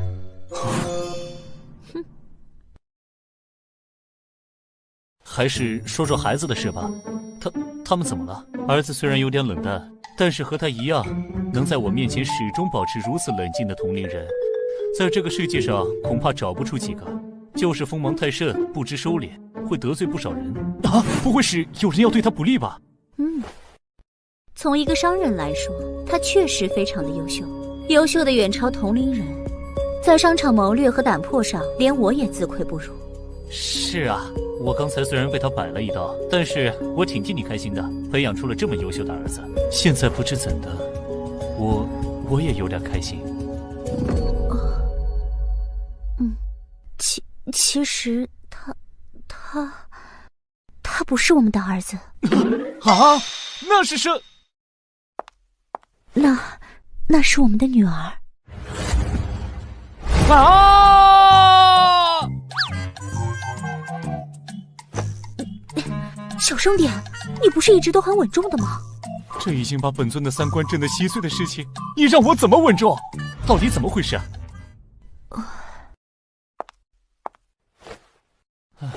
快说说吧。生下他们兄妹俩之后，叶家的事业正处在动荡之际，父亲作为宗家之主，只得我一女。在那战乱的时代，外有商家对手虎视眈眈，内有分家时刻觊觎，我若不能接手，则叶家必将分崩离析。所以我几乎所有时间都投入到了家族事业当中。你能以一人之力扛过那段动荡的时期，还将叶家做成了天下第1商帮，其中的苦和累不足为外人道。我能将神州一统，也多得你的助力，不愧商圣叶天宇之名。即使是现在，我也非常的后悔，我如此拼命地投入在家族事业上，而错失了对孩子的陪伴和照顾。所以孩子就成了现在这样。他们兄妹很心疼我，非常的懂事，但是他们6岁的时候，被绑架了。什么？你怎么会这么疏忽？这把椅子是300年前第1人武当掌教武玄通的心爱之物，雕圣龙印图离世前最后一件雕物，传世孤品，记得赔。你这家伙伤性不改，从认识你开始就没变过。承蒙夸奖。刚才被你设计，现在可别想再给我下套。乾坤小转，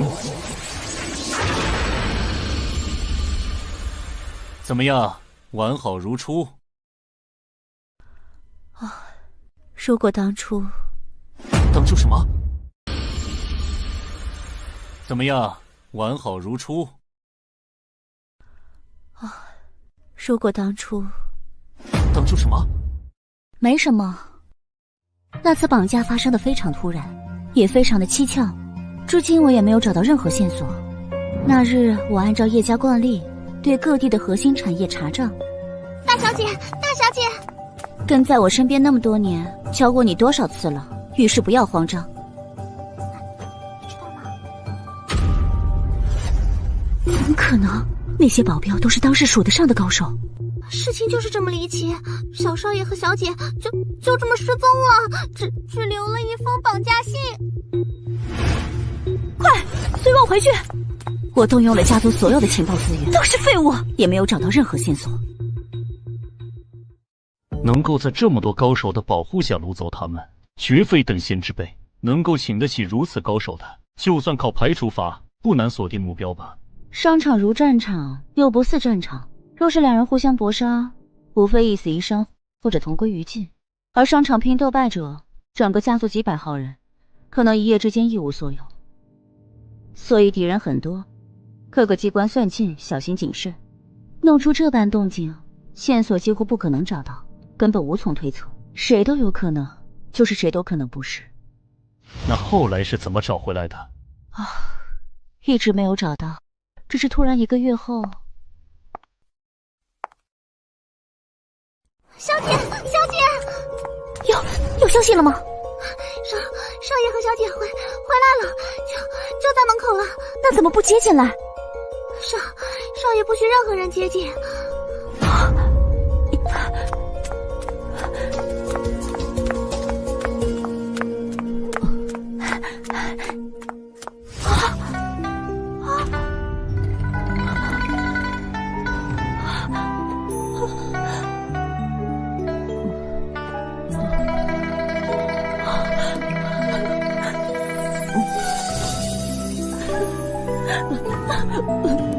那后来呢？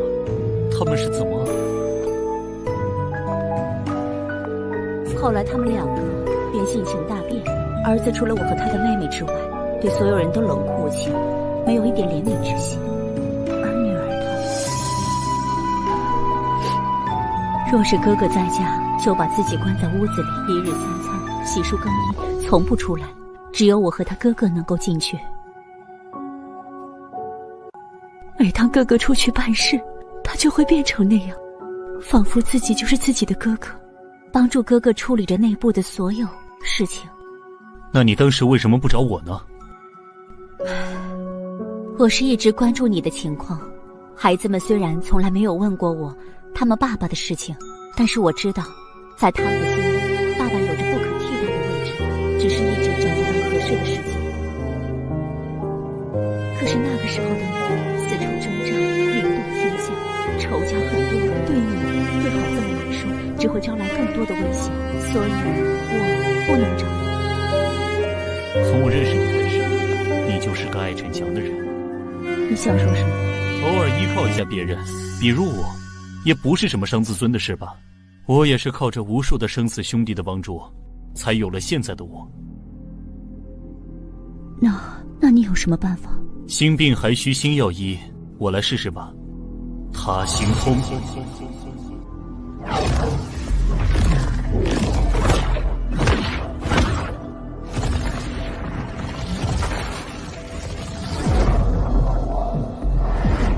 他行通第1层，能够感知目标的所思、所想、所感。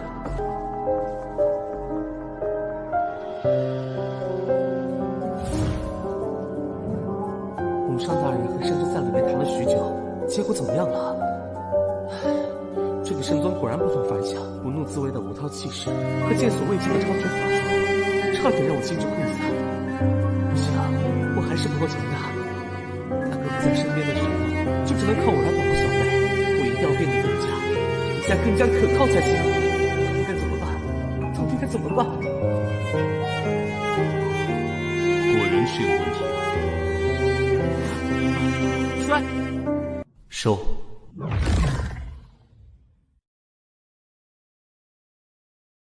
怎么样了？完全就是个独立的人。他把自己当做了保护妹妹的哥哥，而努力的让自己变得更加的成熟，更加的强大。之前也有找过他心通的人，试图了解他内心真实的想法，从而对症下药，但是更加的强大。之前也有找过他心通的人，试图了解他内心真实的想法，从而对症下药。但是，就像你说的那样，他并不是想装作一个哥哥来逃避，而是真的将自己当做了保护妹妹的哥哥。连你也没办法了吗？人有60，耳眼鼻舌身意，他心通第一层只能了意，用来窃取情报还行，但是要处理此类情况还不行，那就再往下一层。再往下一层？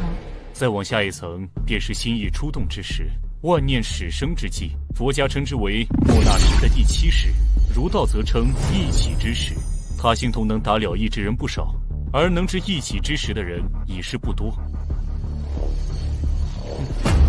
他心通第2层，参念头。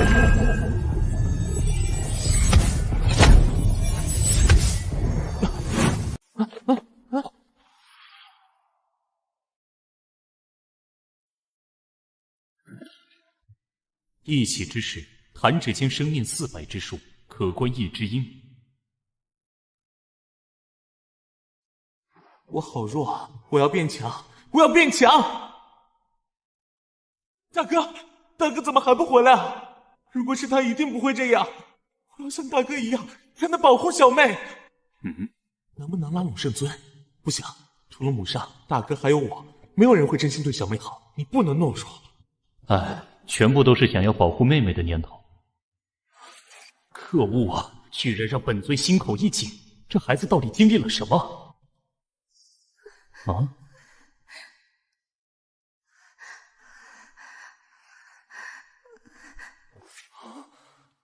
哥哥，救我！哥哥，救我！我好怕，好怕呀！要保护小妹，怎么办？怎么办？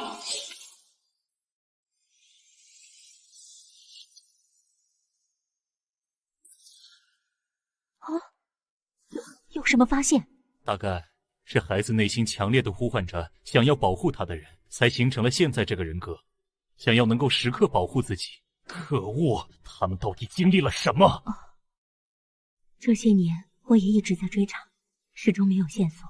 儿子和女儿也始终不肯开口，告诉我们到底发生了什么。这样还是不行啊，只能推测出到底是什么原因。明明知道女儿这么痛苦，我却不敢在她面前表现出担心的样子，告诉自己一定要坚强，要让孩子感受到安全。我真的好后悔，当初为什么会疏忽大意？我真希望对方是冲着我来的，为什么要伤害孩子？还是没办法吗？他心通还有一层，可知一切。那你怎么不使出来？唉，再往下便是佛家所言阿赖耶识，是为心之根本。相较第7层的一起之时，此处所藏一切无边无际，要能固于此境而不迷失，须得心性明净。入非想非，非想处，须得极深定力之人。我虽可进入此境，然我征战不止，念头霸道，若是强行进入，恐伤及他的元神。那该怎么办？普天之下还有一人可入此境，净念山门的碧海仙。啊，你知道他？唉，佛门圣地净念山门的碧海仙，谁人不知？我已寻访他多年，可是他行踪隐秘，神龙见首不见尾，一直无法找到他的踪迹。其实我有办法找到他。你说什么？那你怎么不早说？好尴尬呀，又让我想起一段不敢回想的往事。没什么事，我干嘛要去找他呀？那还等着干嘛？带我去找他呀！我们叶家刚刚搭建好的万里神行系统，神州之内哪里都能去。喂，等等！又怎么了？难道你就不想早点治好女儿吗？唉，当然想啊，等我和他联系一下。联系？怎么联系？我和他有些不可言说的联系方法。总之你先等等。不可言说的联系？你们心事元法灵韵。碧海心，你在吗？哦，圣尊终于有时间寻我了。我这有事相求。我在药王谷，圣尊请过来吧。他在药王谷，我们走吧。我就不去了，就请我们的九州圣尊速去请人吧。啊，刚才不是你说要一起去的吗？哼，既然是圣尊不可言说的老熟人，我就不太方便吧。啊，刚才不是你说要一起去的吗？哼，既然是圣尊不可言说的老熟人，我就不太方便吧。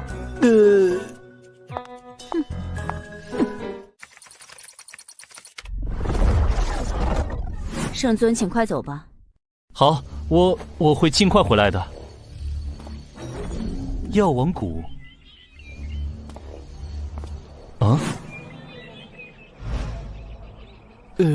许久未来，药王谷怎么变得如此热闹？滚开！没见我家老爷要看病吗？你怎么能插队？这可是讲先来后到的。就你们这间平民也敢跟我家主人论先来后到？我们可是为了求医排了许久的队，大家都讲规矩啊。规矩是给你们这些底层人定的，知道我家主人是谁吗？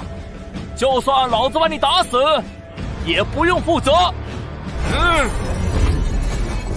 给我滚！乾坤我。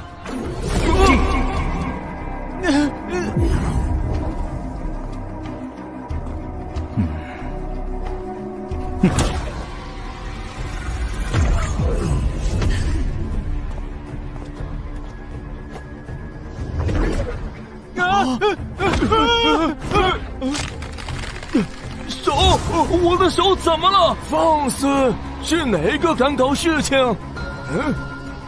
你们干什么？我要炒你们鱿鱼！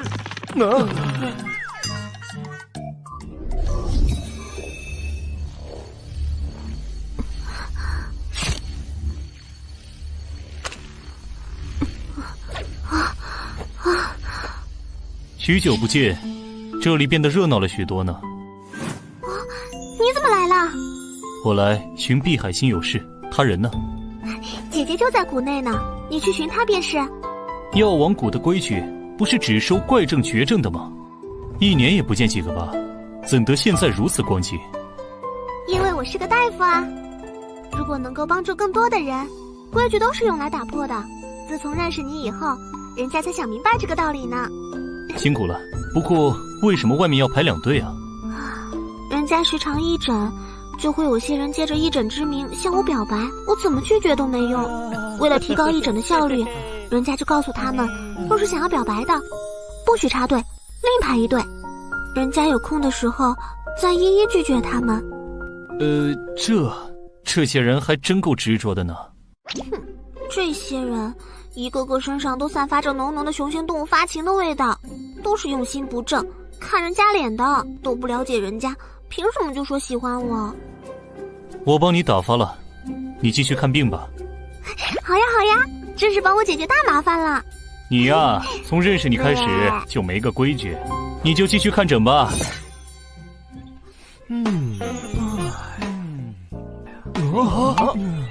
这是怎么了？脚怎么不受控制了？喂，是谁干的？连青青，不要啊！我还会再回来的。药王谷是神州5大秘境之一，若无谷内之人引路擅入谷者，必定迷失其中，死路一条。其中神秘至今未解。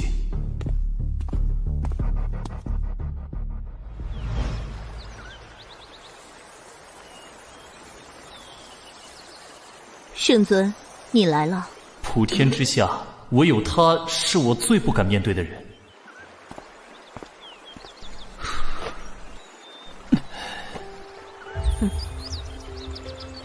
我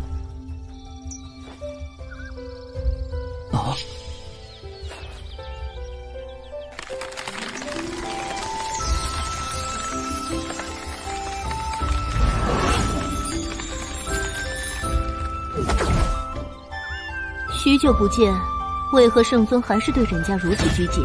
我是有多可怕，才让圣尊生出不敢面对人家的念头？这一连脱身的法门真是什么都瞒不了他。圣尊不必有任何亏欠之意，一切都是我的决定。即使一连脱身，为啥我却没法感应到你的？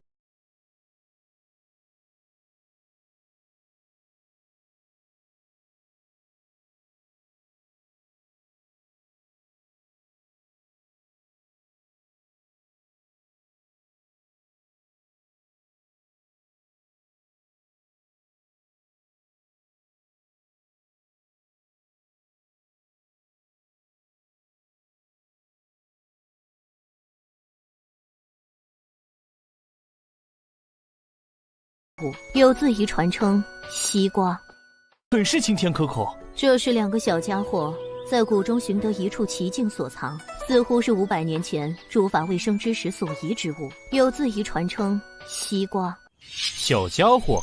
什么小家伙？这谷内什么时候有小孩子了？爹，你怎么来了？乾坤我定！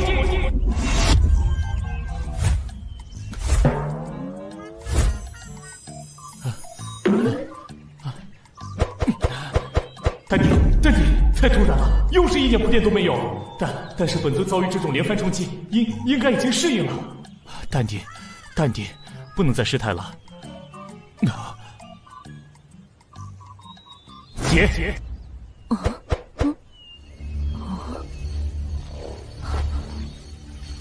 这便是圣尊的毒血乾坤我定，却是前无古人的旷世绝技呢。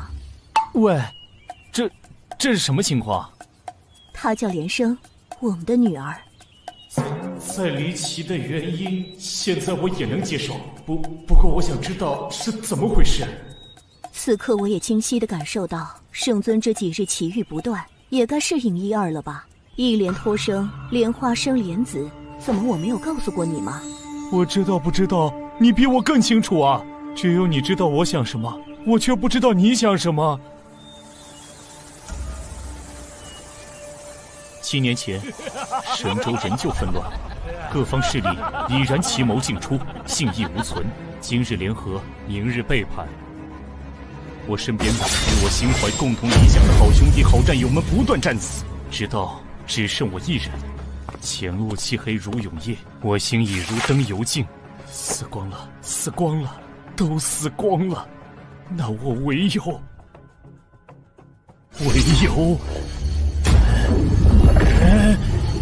杀！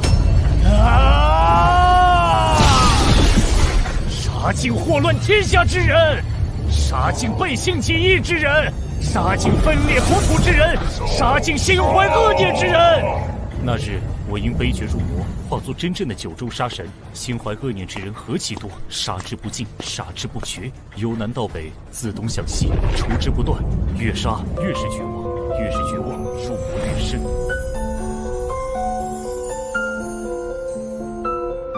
今夜山门碧海西，你来干什么？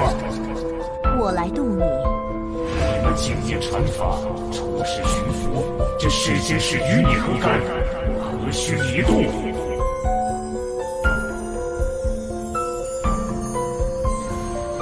如今神州连成一气，皆欲除你而后快，天下仇恨尽归你身，这便是你要的神州统一。你并非该杀之人，滚吧！既我非该杀之人，我走与不走有何区别？不走便杀！还不滚！难道白白送死，浪费一世功德修行？你能为苍生入魔，我便愿为你弃佛。一派胡言！我杀不为天下，只为复仇。那你便来杀我吧。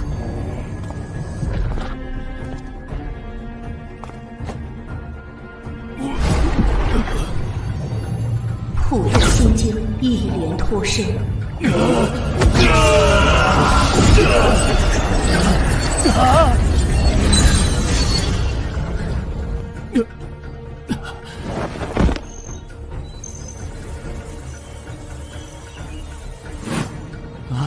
难道亲一下就会有孩子？啊，确实未曾告诉过你呢。那日你魔气散尽，却也不复生机，若不救治，必死无疑。我便带你来到这药王谷，找莲心帮忙。难怪，我醒来后便是在莲心的药炉里。那之后你对我做了什么？一莲托生之后，你我已是双身一心。在莲心的护持下，我又对你用了本宗最高秘法一莲再生。虽然过程异常凶险，但是得到的结果便是你身心再构，误打误撞达到这旷古绝今的无敌境界，太乙玉清净。既然孩子都知道我是他爹了，为何不带他来找我？并非不想，而是不能。难道又是担心孩子的安全？他只能再活1年。原本我打算再有半年如无进展，我便带他去看遍天下，顺道去找你。这是怎么回事？他只能再活1年。原本我打算再有半年如无进展，我便带他去看遍天下，顺道去找你。这是怎么回事？莲儿天生怪病，一旦有伤口，血流难止，我便带他来药王谷寻莲心诊治。药典上记载，此病称为琉璃体的绝症，目前尚无药可医，天亏一掷，血尽而亡。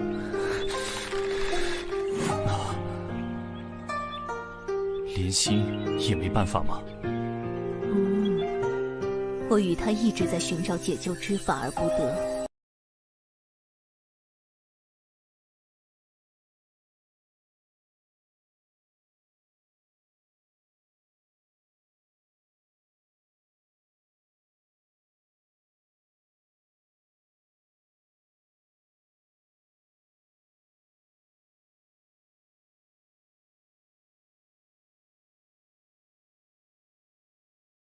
绑来，召集天下名医一起为他诊断。如需什么药草灵丹，上至9天，下至9地，我也会去寻来。现在抱抱他吧。乾坤我定，结。爹，你是来看我的吗？莲儿一直都好想你啊。散尽护体金光，不能用力，要轻轻的，轻轻的。6诀绵生。对不起，爹让你久等了。爹，我还想骑脖子，我早就想试试啦。好啊，坐稳喽。爹能带我飞吗？没问题，抓紧我的头哦。哇哦！爹，你给萱萱姐姐摘的星星，也能给我摘一颗吗？你怎么知道的？我看到的呀。这是什么情况？上天就是这么奇妙，在夺走了某些东西的同时，也会给予一些什么。这孩子自打懂事开始，足不出户便能看尽天下。这已是全知之境。并非全知，此间差别甚大，可称之为权势。足不出户可见天下，所以他可崇拜你了，可谓时常在你身边。真的吗？那老爸好帅气，那个不动明王好酷哦，欺负萱萱姐姐的坏蛋都打飞了。糟糕，又不淡定了。怎么被孩子一夸就会这样？爹爹，可以用那个不动明王帮我抓小鸟吗？没问题。你先陪陪孩子，我去叶家看看有什么进展，我再通知你。好啊，一切就拜托你了。娘，一定要治好叶家姐姐哦。你和爹爹玩吧。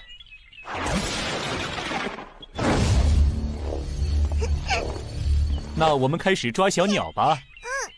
爹爹轻点抓哦，不要伤了鸟儿哦。好嘞。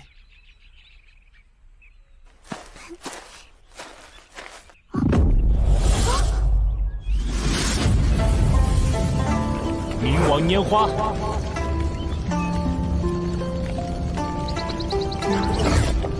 哇，太酷了！风大哥，你还没走啊？那就留下来吃个晚饭啊。好啊，许久未尝过莲心的手艺了呢。莲心姨，你回来啦！快来看爹爹抓的小鸟，我看看。好可爱啊！莲心，你多大的人了？怎么也像个孩子一样？人家都当娘了，已经不是孩子了。就是，莲姨也是个超级好的娘亲呢，对主子哥哥可好了呢。啥？你啥时候当娘了？有孩子了也不跟我说一声，我给你包个红包啊！红包是什么？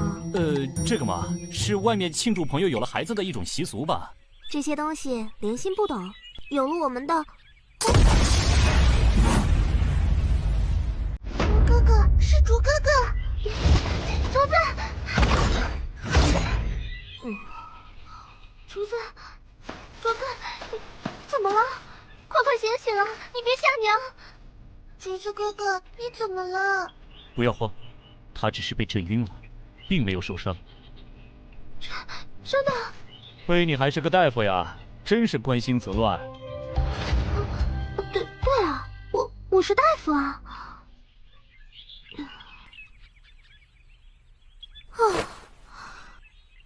真是的，早就跟他说，别再弄那些莫名其妙的东西了。他就是不听，这都第几次了？等他醒了，我一定要狠狠揍他一顿。可是竹子哥哥很厉害呀，做出来的东西都好神奇呢，外面都没有呢。可是竹子哥哥很厉害呀，做出来的东西都好神奇呢，外面都没有呢。厉害有什么用？能治病救人吗？不好好跟我学习医道，还怎么把药王谷传承下去？爹，你来了。是啊，我来。爹！哇，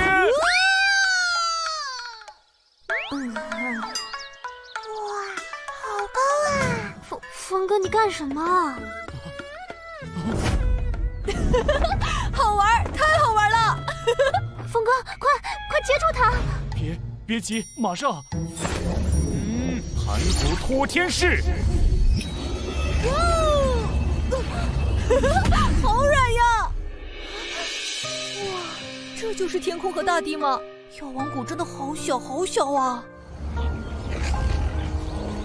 峰哥，快把它弄下来！好。爹爹，我想滑下去，能弄个滑梯吗？好。哇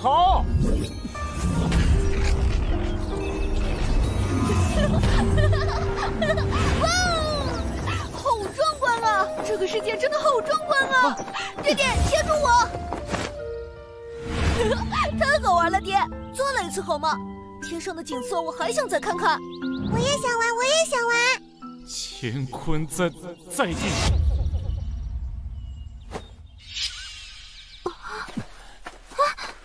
哇，这是什么法术？好神奇啊！峰哥，你在谷里的时候还没有用过呢。这是是我在外征战时开发出来的了。喂，现在是说这话题的时候吗？到底是怎么回事？什么怎么回事啊？你的儿子他刚才叫我爹。没错呀，你就是他的爹啊。等我一会儿。啊，道心，镇定，不是该习惯了吗？不管我记不记得，反正一定又是再次被当成工具人了。呼吸，深呼吸。事到如今，没什么好大惊小怪了，搞清楚原因就行了。那么到底是怎么回事啊？为什么我们会有了孩子？你说竹子吗？逼海星姐姐来此找我一起帮忙救你的时候，刚好我为了解决给送子观音副作用的研究，就顺便借你用了一下呀。为什么会用到我？太古之时有神农尝百草，经由我莲心以身试药呀。你经过我同意了吗？怎么能这么对我？我当时问过你啊，如果不同意就答应一声。你没有说话，我就当你答应了呀。峰哥，莲心为救天下不能生育的女性姐妹们，决心以身试药，需要一名男性配合。然而莲心从未出国，遇到的男性只有峰哥你了。只要借你一用，就用一下。你若是不答应，就说一声。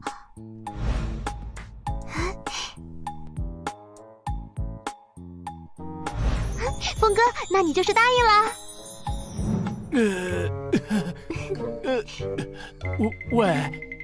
我这……多亏峰哥你呢，我才终于解决了送子观音的副作用呢。听叶姐姐说，疗效很好呢。突然感觉能够帮你完成这么伟大的事业，我也无话可说了呢。以后要是有什么事，可不能再这么自作主张了，听到了吗？知道了。有了竹子陪着人家，莲心也很开心啊。后来海星姐姐带着莲生又回来了，谷内也更加热闹了呢。是啊，自从你的师傅离世之后，你一直是孤单一个人呢。谷内难得这么热闹。可是人家感觉自己好没用啊，不仅治不好莲生，竹子又不听话，做一些奇奇怪怪的东西，不愿意继承药王谷的医术。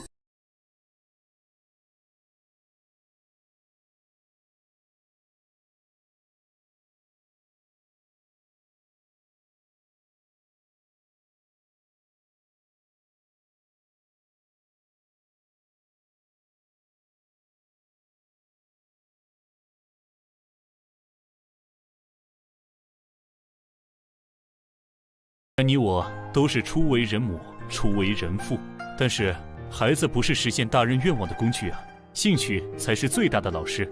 虽然我不知道儿子在做什么，不过既然他能这么喜欢，我想咱们就应该全力支持他。那药王谷的船长怎么办？既然你都打破了药王谷的规矩，开始义诊了，有没有想过开办一个医学院，将你治病救人的本事传授给更多的人呢？咱们就应该全力支持他。那药王谷的船长怎么办？既然你都打破了药王谷的规矩，开始义诊了，有没有想过开办一个医学院，将你治病救人的本事传授给更多的人呢？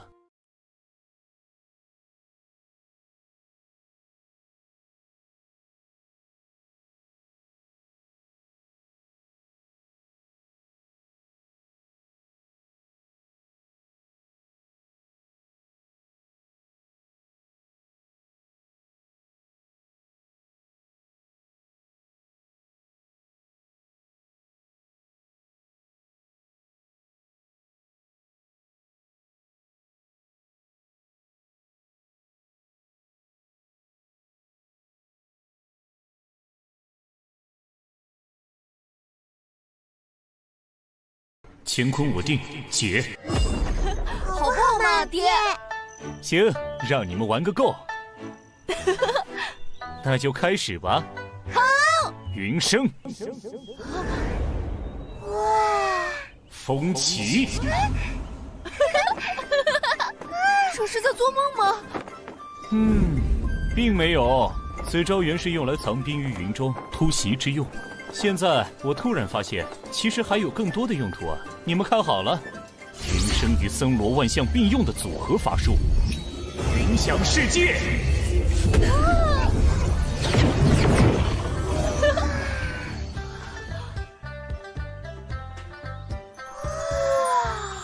去玩吧，这里都是软软的，不用害怕会受伤哦。太棒了，太棒了！等等我，竹子。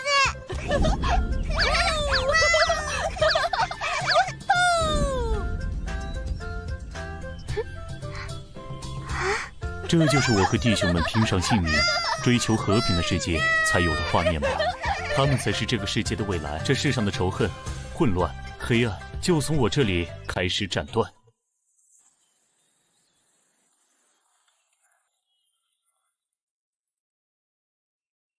峰哥、竹子、连胜，快来吃饭了！来了。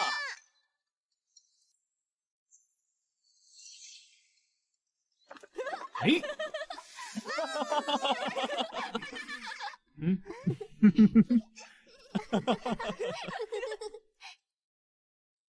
娘，爹是这个世界上最厉害的人吗？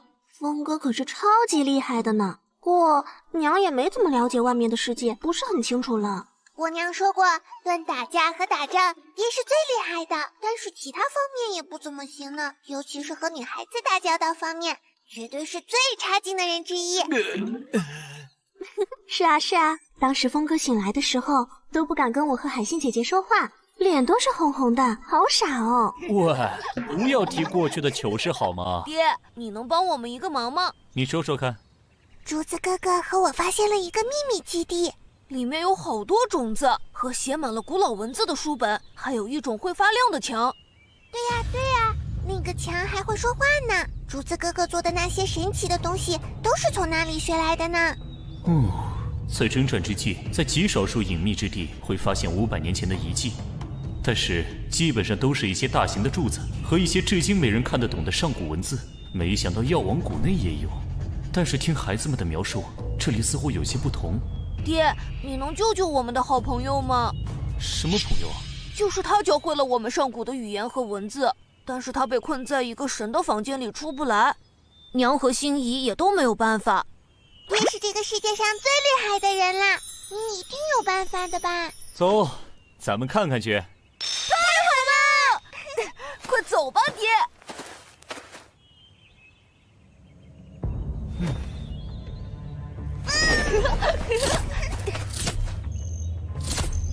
咦，慧眼破幻，山洞，没想到里面居然还有此等奇地。若非现在我能看破世间一切迷幻，此地断难发现。孩子们是怎么发现的呢？爹，快点进来呀！好。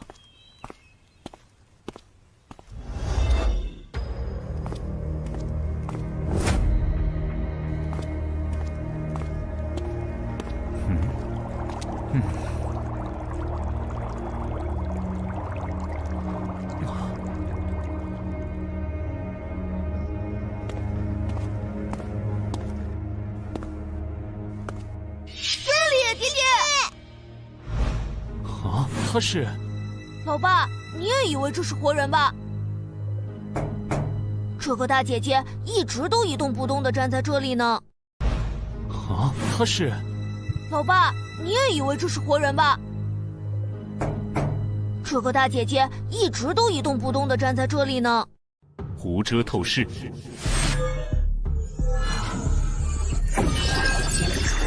这是上代文明的人傀儡术吗？构造和现代的完全不同，没有附魂，也没有驱动傀儡行动的灵化炉。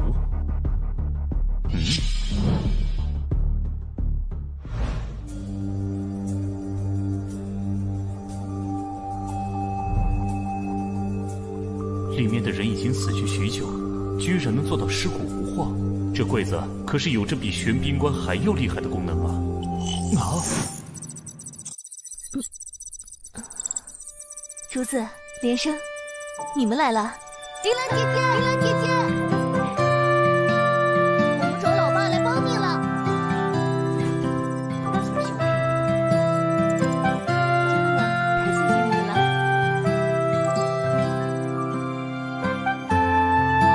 你们的办法很神奇啊！老爸，你好厉害了！你是被什么法阵封印在里面的？为什么我没有感受到一点法力波动？这只是我的虚拟形象，真正的我被困在更下层的安全屋里。虚拟形象又是什么？是幻术还是身外化身？没想到500年后的世界和我们那个时代变化那么大。我说的你听不懂，你说的我也很懵呢。老爸，这不是什么法术了，这叫显示器。500年前的世界和姐姐一样的人们都是通过这东西联系的，千里之外都能互相交流呢。啊，这东西可以千里传音，这个世界能做到此境界的人屈指可数啊！铃兰姐姐教了我们很多神奇的知识呢，有数积分、童话故事，还有机械电子。竹子哥哥发明的这些东西也都是铃兰姐姐教的。这就是引发末法时代文明所遗留下来的技术吗？姐姐，你怎么了？眼睛和姐姐不能再陪你们了，这个阶梯的能量即将耗尽，姐姐的身体也快不行了。不要去！老爸会帮帮姐姐吧？别急别急，老爸会想办法的。我怎么能帮到你？不用了，我已经快不行了，在我生命的最后一刻，有竹子和连生能够陪我已经知足了。老爸，快把姐姐救出来！娘亲一术神通，一定能把姐姐救活的。为什么你会被困在这里？500年前，我们的世界爆发了一场足以毁灭全人类的战争。我的爸妈带着我来到了这里，本以为可以躲过灾难，却被敌人找到了我们。我的爸妈将我藏在了这里最安全的房间里。爸，送我出去！我要和你们在一起。女儿，这里很安全，你一定代替爸妈要活下去。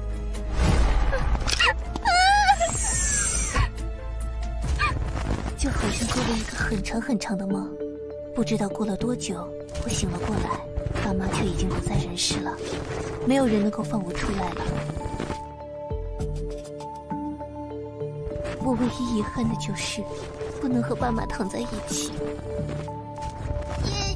姐姐，不要啊！老爸，你那么厉害，快想办法帮帮姐姐吧！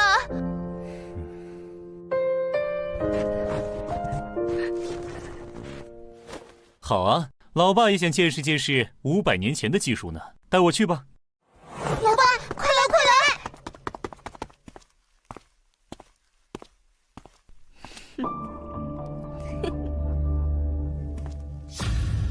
老爸，这里面好像有可怕的奇怪符阵，娘亲和海星姨都没有办法进去呢。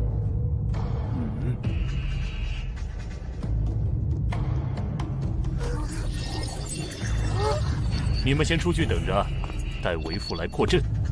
老爸加油！老爸要小心啊！好。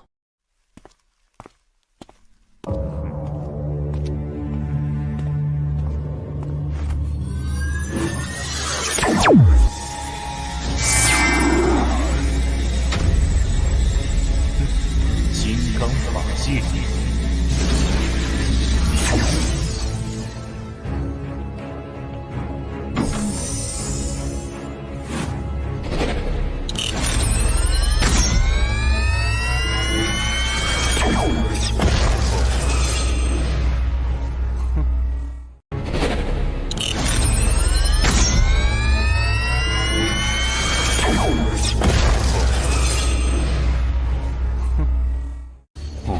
这是什么厉害的技术？居然快要打破我最初级的护身法界！护法还界。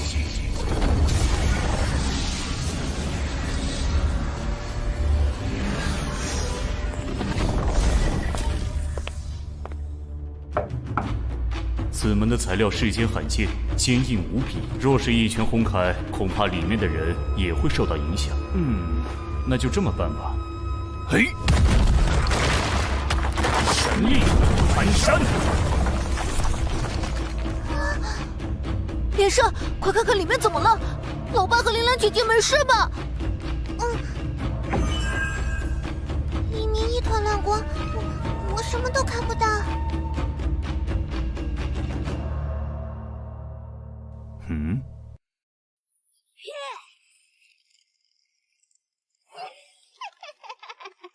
终于出来了，颤抖吧世界！一出来就发现这么好的宿主，为了感谢你放我出来，我就大发慈悲的占有你的身体了。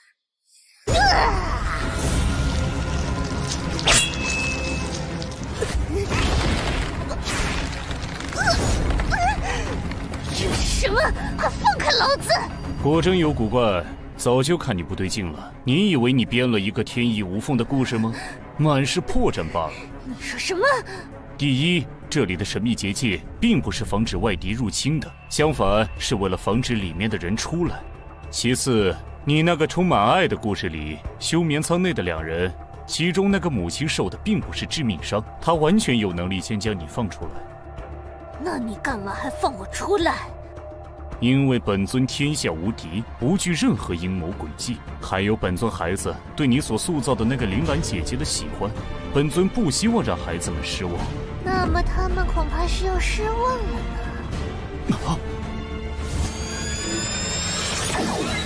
这可是小型核能炉推动的最先进的高能镭射炮，死去吧！就退而求其次，选择那个小男孩了。魂心。哦，继续。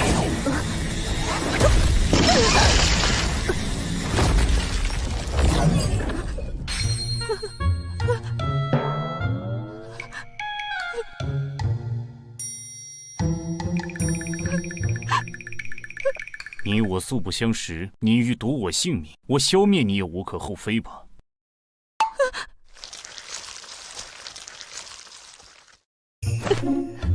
对不起，大佬，我飘了，请饶我一条狗命。哼！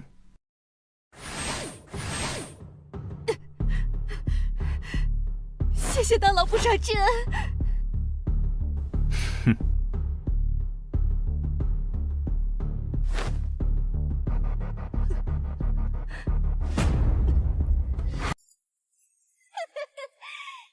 深度催眠。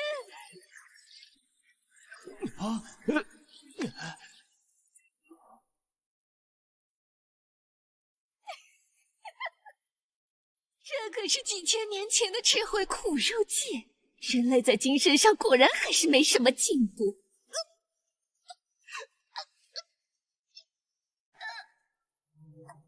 铃兰意识空间。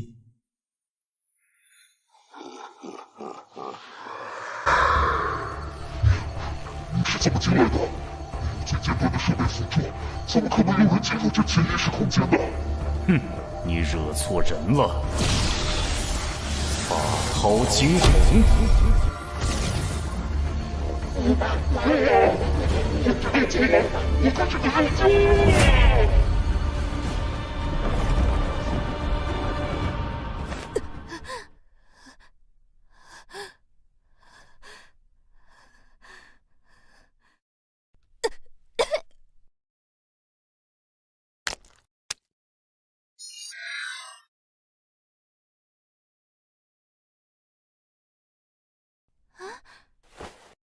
你是我爸妈呢？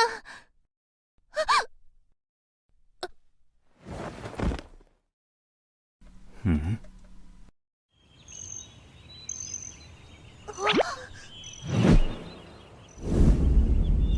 玲玲姐姐，玲玲姐姐。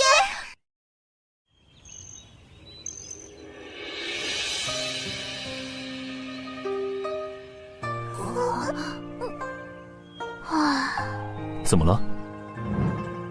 没事，我只是感叹500年前的技术真是太厉害了。这孩子居然只是身体过于虚弱，一切并无大碍，只是他的神识有些……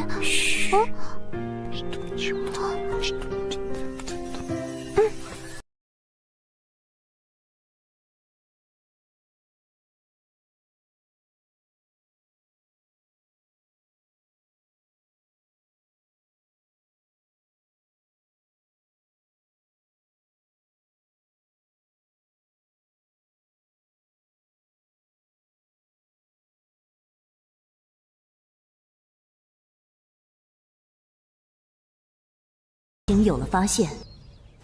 我要先去叶家了，孩子们就辛苦你照顾了。好。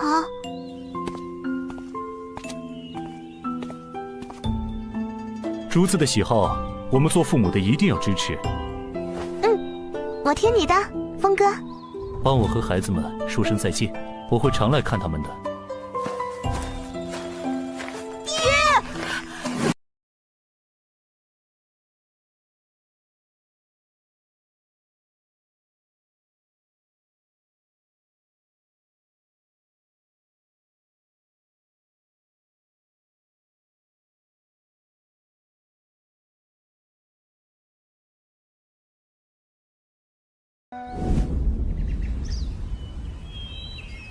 看好了，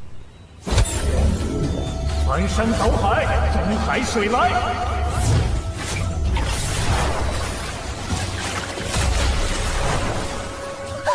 又淹水了。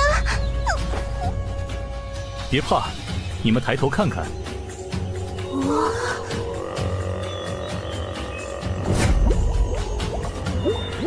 这是什么鱼儿啊？好大啊！哇！这是什么东西啊？能吃吗？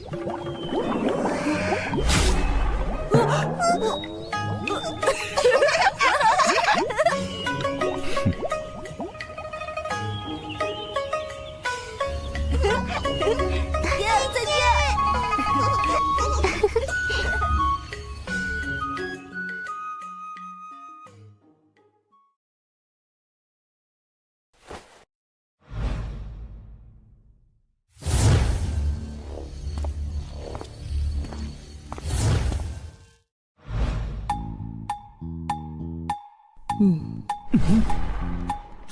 怎样了？圣尊真是有福气呢，居然和听雨妹妹这么出色的家人有了孩子。这你得问莲心。倒是便宜了你这臭酒鬼，居然让海星姐姐此等家人为你这个笨蛋弃佛入室。好尴尬呀，该怎么转移话题啊？先看看孩子的事吧，还不快过来！有什么发现吗？你随我一起进去，进入他的无边识海就清楚了。光靠我一个人还不行。好，别担心，有我们在，一定能找到办法。听雨，若是一会儿他有动静，一定不能让他乱动。好。哈斯顶峰境界叶气云。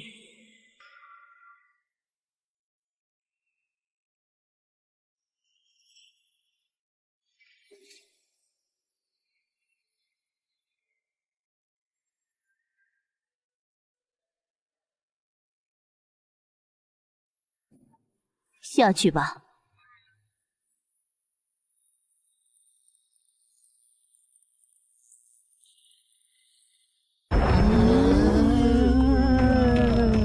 怎么会这样？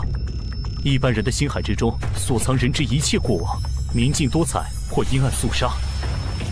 我从未见过有人的识海会是此番景象。心境之象，乃是由爱憎欲之所现，一切记忆情绪构筑起了这一切。这表示他的内心充满的只有恐惧，心性尽藏。他的本心在哪里啊？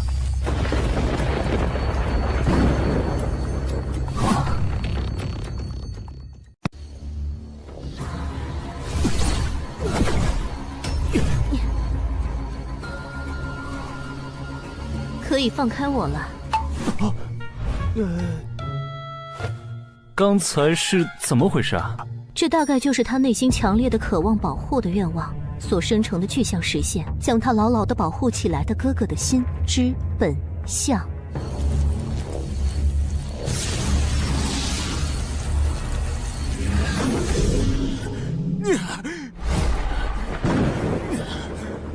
滚出去！不许伤害我小妹！这世间除你我之外，还有何人能够拥有如此强大的心神？心性磨练都是经过千锤百炼，遍尝世间苦痛，加之以强大的心念，方能得此境界。这孩子有如此心神，必然有其因果，只是其中的痛苦和经历超出你我的想象罢了。接下来该怎么办？若是强行破境，恐伤及心神。这便是我需要圣尊前来助力的原因。接下来还请圣尊在不伤及他的前提下，将他的全部心神集中在你这儿，我方能够进入其中，探究本因。好，一切就拜托你了。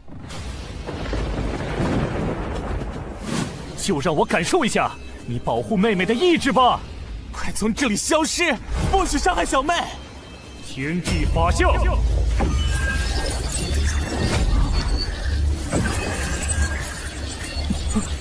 才不怕你，我和大哥一样厉害，绝对不会输，绝对不能输。很好，那就攻过来吧。万雷！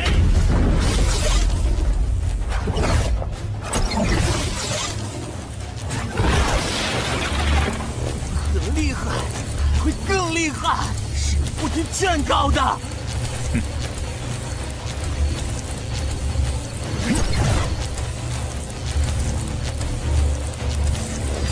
在这个世界可不是这样战斗的，这场比拼就当是为父我教你的元神之战的第一课吧。心之战的关键不是打击物理消亡，而是对恐惧与勇气、绝望与希望之间的较量，其中的关键是放下根本我执去相信。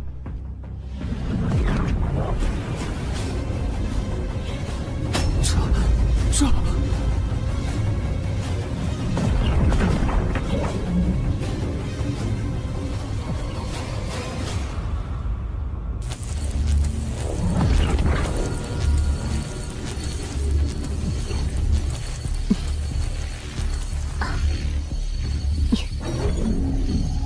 法界无垢。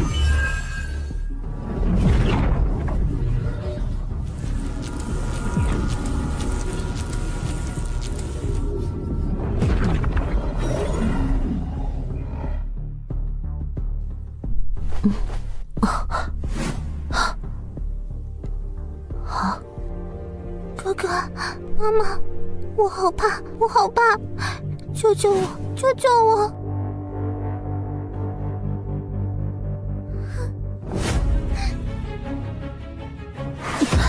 你是谁？你是谁？哥哥呢？哥哥，哥哥，不要过来！走开，走开！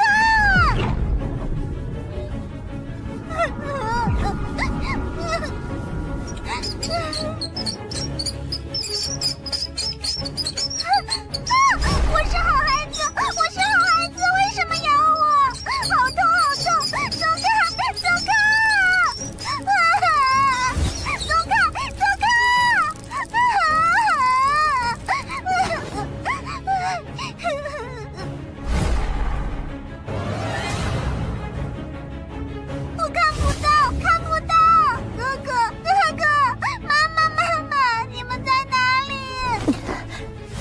精进药王符，安神咒。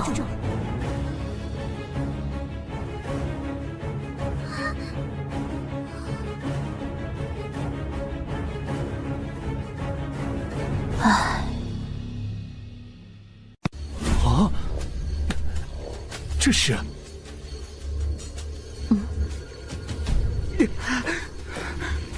先出去吧。孩子，坚持一会儿。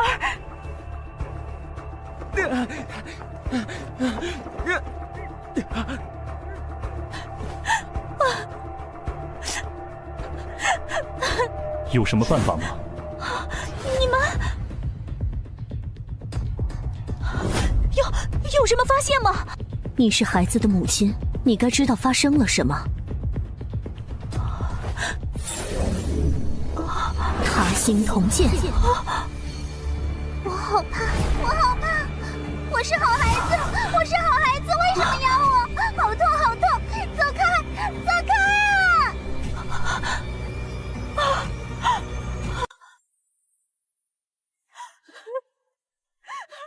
对不起，女儿，对不起。知道了孩子经历了什么，但是该如何治疗呢？这心疾说好治也好治，说难治却也是难如登天。姐姐，你快说，该怎么办？我拼上这条命，也要把女儿治好。药就在你们身上。我？姐姐，我若是女儿的药，早就该治好她了。换做圣尊，你若是被老鼠啃咬，蟑螂爬在身上，又身处死人堆中，会害怕吗？我一生大小数百战，在死人堆里打滚是家常便饭。这老鼠、蟑螂在战场上都是维持生机的难得之物，早就习惯了。我虽为了峰哥弃佛入世，命运让我有了连生。作为一个母亲，我便知道为了孩子，一个母亲能够付出一切，这便是母爱的力量。孩子年纪尚小，便遭逢此难，内心缺乏强大支柱，牺牲恐惧将自己心封闭起来，逃避痛苦。而能够克服恐惧最好的药便是敢于直面一切的勇气和感受爱的温暖。就让孩子从你们身上感受勇气和爱吧。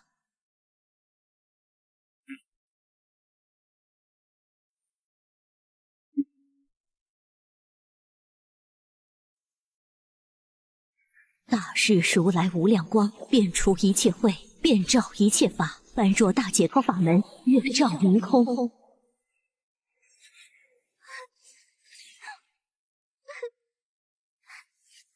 好怕，救我，救我！海星姐姐，我们该怎么办？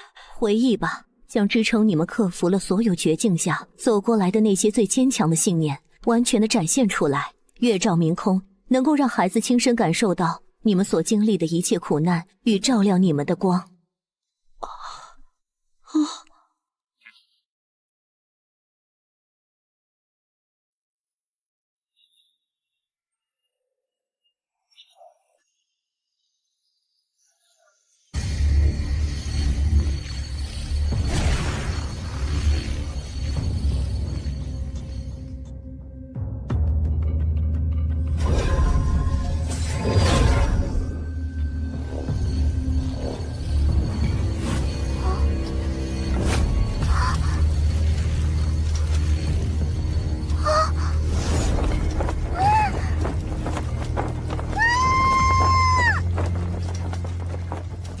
18年前，在那个混乱可怕的年代里，我的家人和整个村子都因为一个毫无意义的理由，被一群绿林山贼杀害了。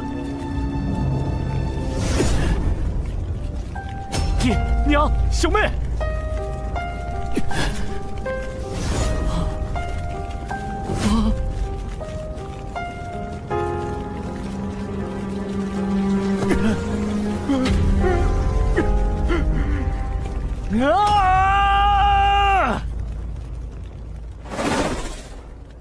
击杀战，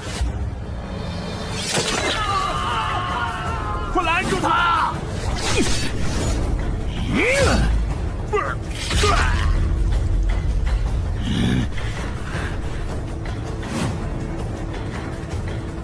我想不通，他们与世隔绝，自给自足，为什么会遭遇这种命运？强者生，弱者死，老子就是道理，哪有什么为什么，想杀就杀了。喂，话说你说的他们是谁呀？不会是你的姘头吧？老子有没有享受过呀？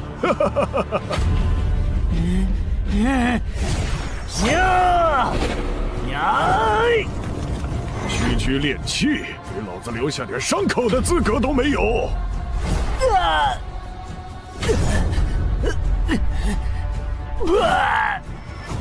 区区练气就能把跨2境的老子逼成这样，受死！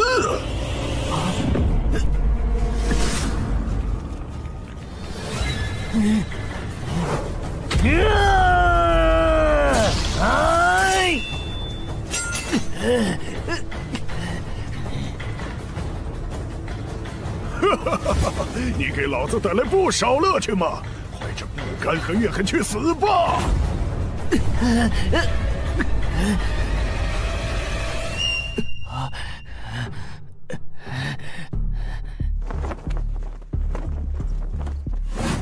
笨蛋徒弟，你可是为师此生唯一的传人，这么随便就死掉的话，谁来继承我的剑道？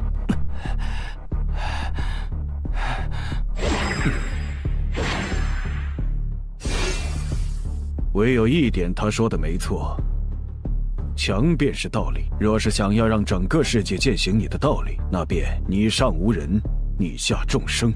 天下那么大，我就算修炼一辈子，也不可能达到师父的境界。更不要说天下高手多如牛毛，我如何践行我的道？我爹娘小妹能活过来吗？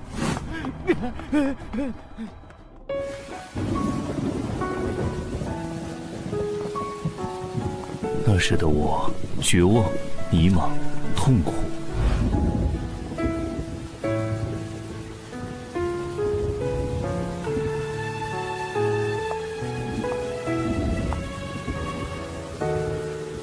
喂，你怎么回事？快，把他抬到车上。是你在我最绝望、最颓废的时候，重新给了我勇气。我在你叶家混吃等死，干点护卫的工作，直到你父亲也因为劫匪抢劫去世时，你们叶家即将分崩离析之际。此难之后，叶家有我，便绝不会乱。此刻之后，我便是这叶家新一任当家。你比我勇敢，刚刚承受着丧父之痛，还能扛起整个家族的危难，力挽狂澜。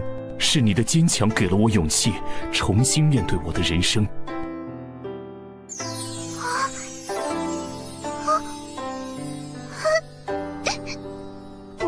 不是这样，我才是因为你才得到了勇气啊！是什么？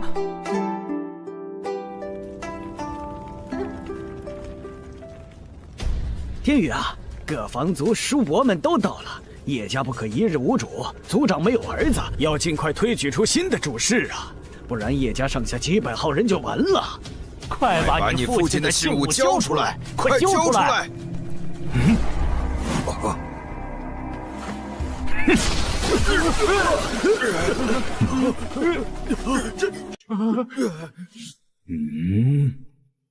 你是什么东西啊？一个外人凭什么管我叶家的事儿？滚开！在所有人都逼迫我，想要把我逼入绝境的时候，你挺身而出，挡在我的面前，才给了我勇气。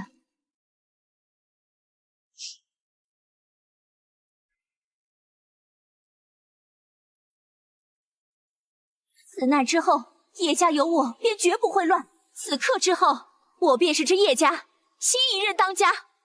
你给了我依靠，再加上我怀了他们兄妹俩，更是给了我面对一切苦难的勇气。之后数月，我整顿家族业务，清理家贼，对外重建商队，应对伤敌，终于让叶家度过了这个大危机。喂，邋遢怪，多亏了你。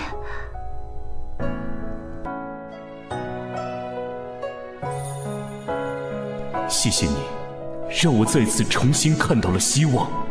别过。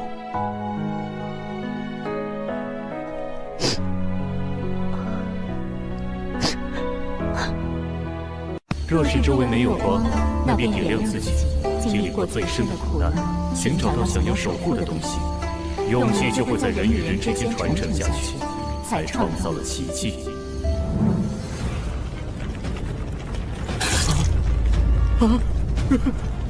对不住了，兄弟，请给他们带去希望。人反正都要死，苟且偷生有什么意思？我只想在死的那一刻心中无悔，念头通达。废话少说，即使被你们叫做邪魔外道，我也在以我的方式拼上性命，寻找这个世界的答案。强的那个便是道理。我们九尾一族竭尽全身气力，也堪能护我妖族一时之平安。不是我深爱他们，而是若我弃了他们，我也没了安身之处。这么说来，倒是我要感谢他们。风哥，就算你死了，林星也会想办法让你活过来，你就放心的去战斗吧。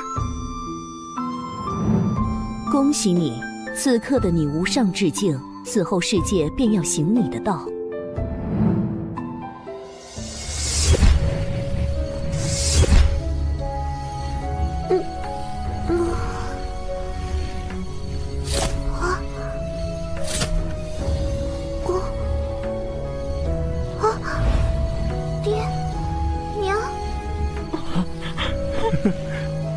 太好了，女儿！太好了，小妹，太好了，你终于醒了！啊！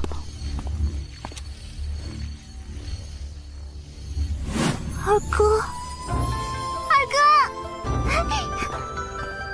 不要过来！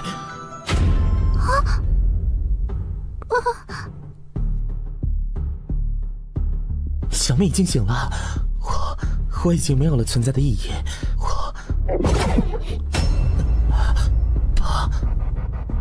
谁说你的存在没有意义？我原本就是为了守护小妹才出生的，本就不存在的异类。抬起头来，从何而来不重要，重要的是你已经存在了，并且为了守护妹妹而拼尽全力的好哥哥，你做的比我好。你是让我凌云峰骄傲的儿子。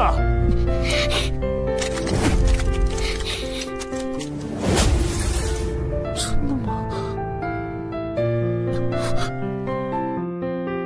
接下来你要与我一起守护重要的家人了。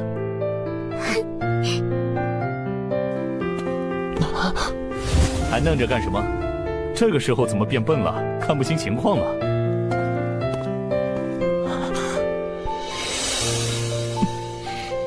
娘，小妹。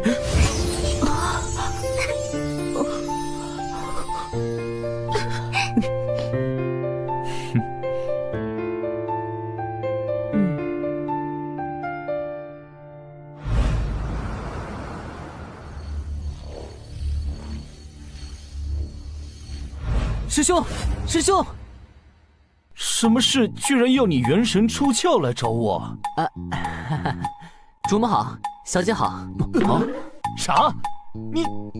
你怎么知道的？这个嘛，基于师兄您在叶家的时间、孩子的年纪，加上主母的眼界，以及未婚先孕的事实，即使没有证据，也不难猜吧。啊，师兄，咱们的东方总理大臣正在等你开会重要的内阁会议呢。他这回正在大发雷霆呢，所以我才元神出窍，最快速度赶来这里找你。啥？我去！我怎么把这事儿给忘了？我们本该好好聚一聚。这个内阁有会，我公务重要，你去吧。爹爹再见，记得来看我们。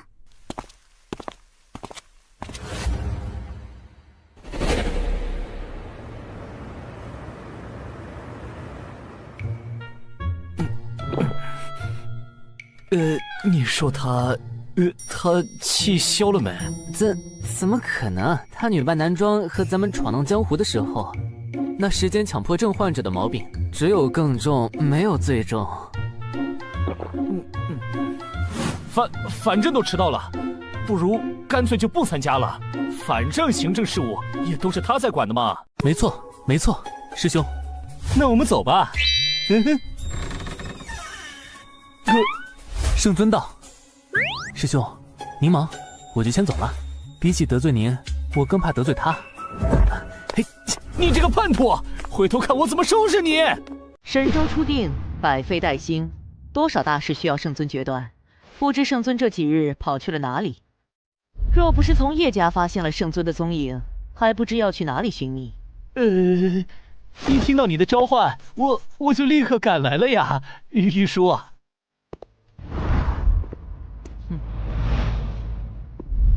内阁会议上还请圣尊称呼我为东方丞相。是，东方丞相。这是近期需要圣尊批复的公文，涉及外交、机构重组、民生教育、省级以上官员的任命。这些丞相代劳即可，我有什么用？这是圣尊您带领我们打下的江山，这些都是为了巩固新时代所必须做的。如果圣尊您这些大事都不知道，要是出了问题，谁来承担这个责任？也只有东方丞相敢对圣尊这样说话吧？那是自然，你不是老队伍里的，你不知道，丞相和圣尊是10几年的生死战友，曾经女扮男装和圣尊一起游历天下，行侠仗义，那可是生死之交。我懂，我看还不行吗？大家稍等，马上办。元镜法相。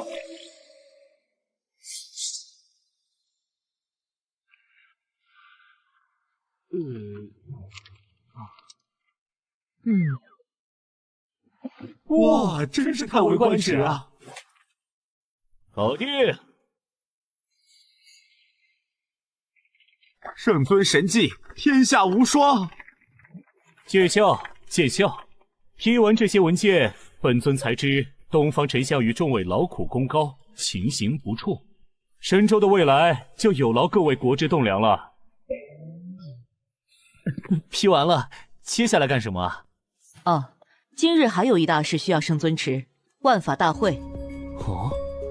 都筹备好了吗？神州初定，本该恢复生息，为何还要举办这盛大的万法大会？劳力伤财，有这个预算，投入到基建教育当中不好吗？事关机密，关乎国本，诸位经过严格的背景审定，且都是身具兴邦治国的大才，参与内阁议事也该清楚来龙去脉。神州初定，各方势力盘根错节。虽然圣尊以大能力压群雄，强行合并各方势力一统神州，但是背后却有着不为人知的博弈。诸方豪强是绝不肯轻易放弃他们原本的财富和权力的，所以他们以奇诡之术，以各方势力辖下所有民众性命做要挟，换取圣尊的妥协。神州表面一统，各方皆奉圣尊为神州共主，实则各方势力仍旧对原本的领地有着极大的控制力。什么？那该怎么办？这万法大会便是逐渐化解他们这招的第一步，也是巩固国本的重要一步。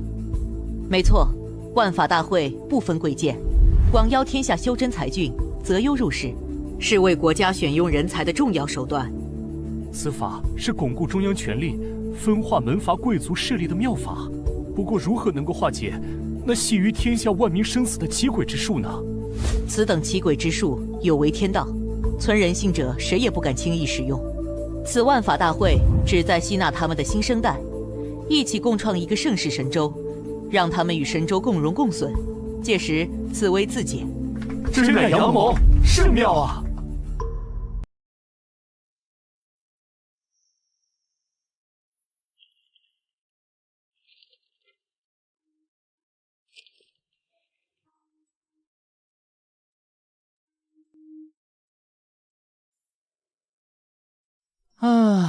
想我们与众多兄弟们奋死拼杀10余年，终得偿所愿。回想起当年，又怎能想到名动天下的玉郎君东方玉树，居然是东方世家长女东方玉书。你想说什么？只是感慨，若是离了你，又有谁能够担此复兴神州的重任啊？我可不是为了你，而是为了那些故去的战友们的遗志。对了，听说你儿子也要参加万法大会，你不担心他会受伤？这是他的人生，既然是他自己的决定，我便支持他。喂，你这家伙突然有一天说有了孩子，大家一直都会好奇，他爹是谁啊？能入得了你东方玉书法眼的男人到底是什么样子啊？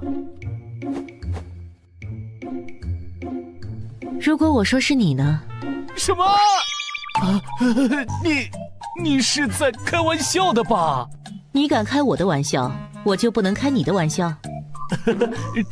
只是好奇嘛。圣尊何时变得如此八卦了？是不是平时太闲了，没有架可打，就开始打听起别人的隐私了？抱歉，是我多嘴了，还请丞相消消气。会开完了，圣尊可以去忙自己的事去了。我还有很多工作要做，没时间陪你闲聊。等等，哦，圣尊还有何事？我有一好友，育有一子，最近遇到一些苦恼，求教于我。你说我哪里懂这些？玉叔，你教出一个如此优秀的儿子，是否可以传授一些育儿经？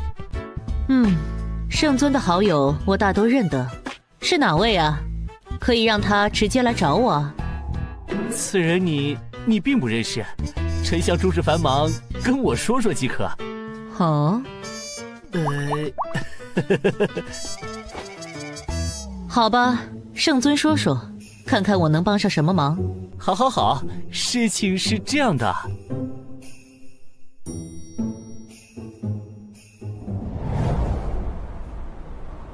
道宗。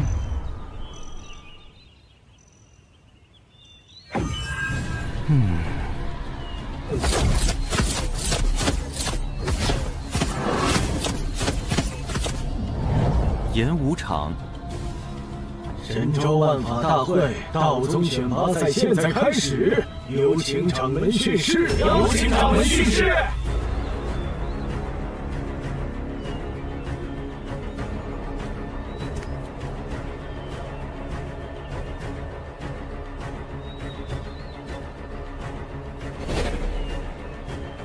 神州初定，和平不易，内有隐忧，外敌虎视。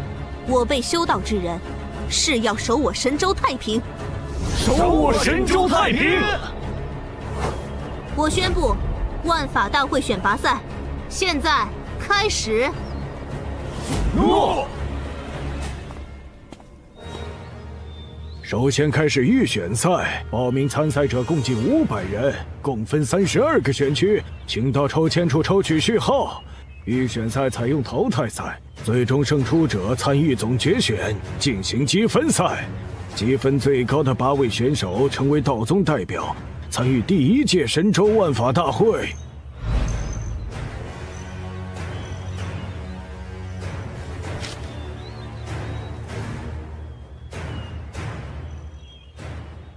我们的儿子在哪儿？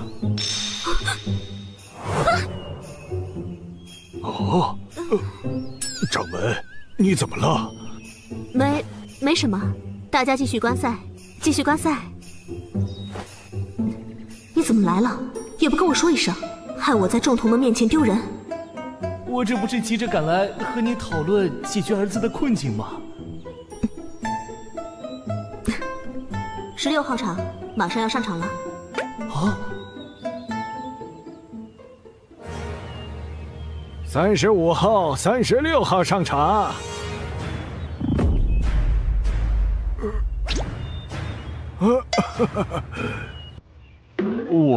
我是36号，第36代内门弟子大山。喂，咱们的儿子这是像谁啊？怎么如此魁梧啊？掌门，你又怎么了？没事，大家继续看比赛。你是脸盲吗？再怎么没见过，也不至于连自己的儿子都没点感应吧？我好像得了一种每个见到的年轻人害怕他突然变成自己的孩子的病。快看，儿子上场了。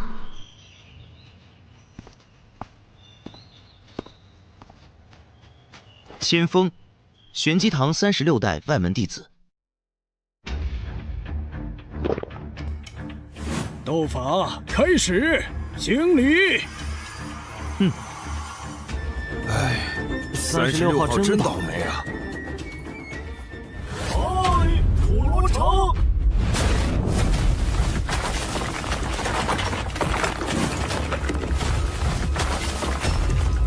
道宗新生代真是人才辈出啊！这小胖墩年纪轻轻的，居然已经达到了玉土附身的境界了。这都是我宗先辈不断钻研道法本源、锐意创新的结果，当然也离不开新一辈弟子们的勤行不坠。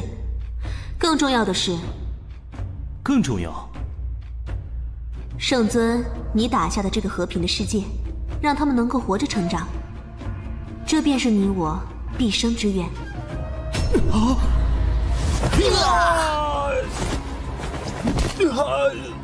35号胜出，36号淘汰。这为什么炼气期可以打出结丹的威力啊？看下去你就知道了。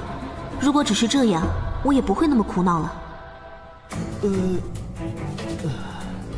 几个时辰后，第5场，35号对41号。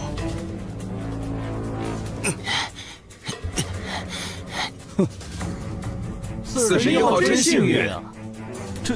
这是怎么回事啊？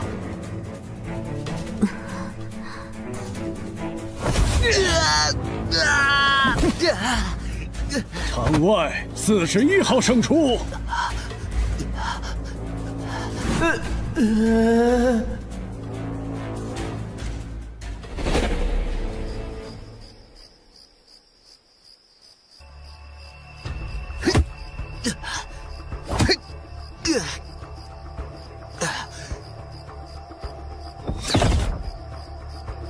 天眼冥剑。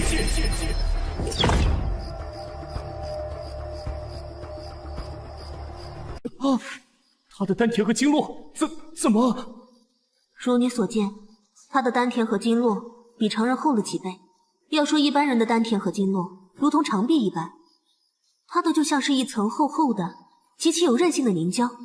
难怪如此厚而有韧的丹田和经络，就像是高压水枪一样，气的输出功率是常人的数倍。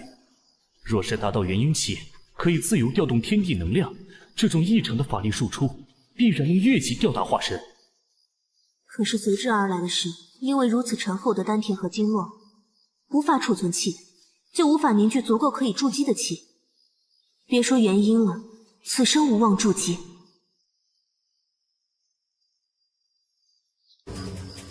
你是如何看待咱们儿子这事儿的？咱们儿子这事，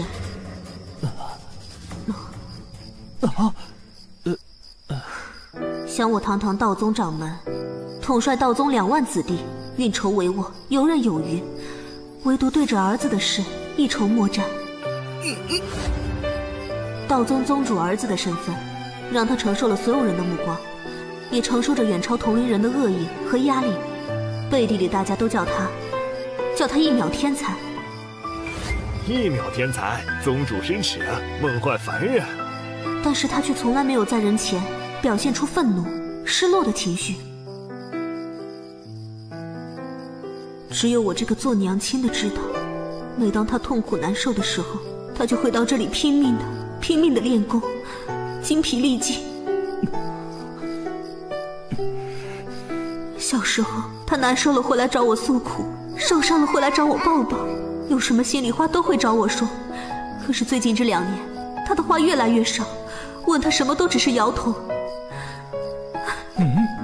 哪怕他能和我大吵一架，哪怕是大声的质问我为什么生下他，却给他带来这份沉痛，哪怕他在我面前大哭一场，他越是这样，我越是心疼。做好一个母亲，比做好一宗之主还要难。我来试试吧。你有办法？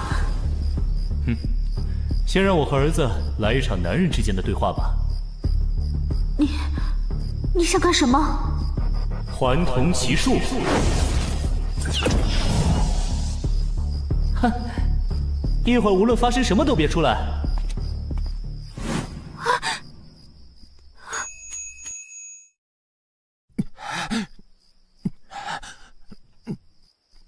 397，398，399。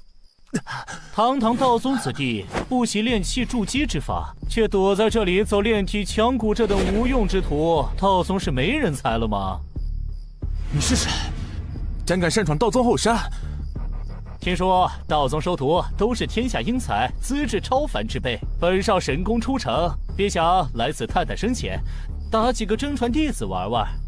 想和真传弟子打，先过我这关。有意思，就凭你区区一个小炼器，我怕一稍微动真格的，你就小命不保啊！他想干嘛？什么叫男人的对话？这是要打一架吗？多年的征战，经历了无数的对手，我确认了一件事：一个人的嘴会说谎，但是唯有拳头，包含了他心底最真实的意志与人格。无论是残虐、狂暴、阴险，还是勇敢、坚强、不屈，请不要轻敌。即使是我，也能和本宗真传斗上一斗。临战还不忘提醒对手，真是个耿直的孩子呀！区区炼气，在假丹面前，我想重视也重视不起来啊！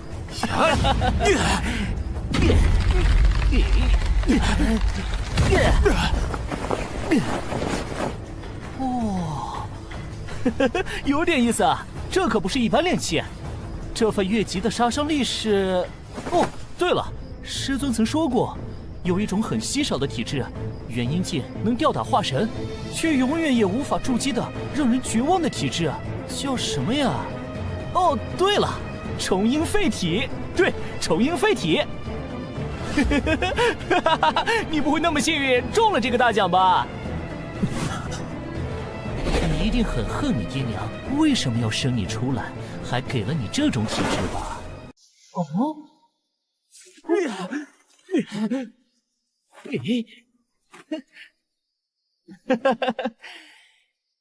就算现在还能僵持，你能坚持多久？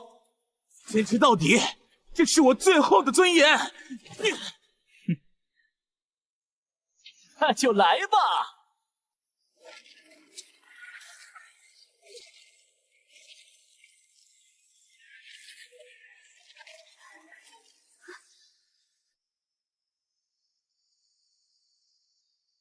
哦，喂，你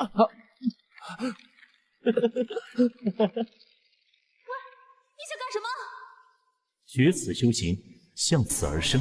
你我能够悟道登峰，不都是这么过来的吗？现在是和平时期，只有这样才能助他找到希望。相信他，他可是我们的儿子。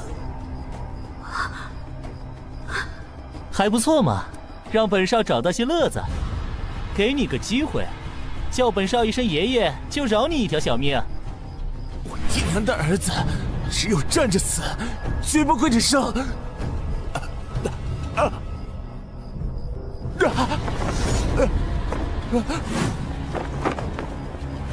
对不起了，娘亲，还是没能成为您的骄傲。乾坤定。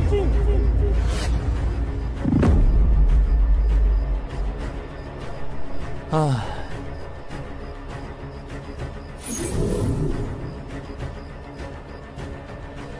姐，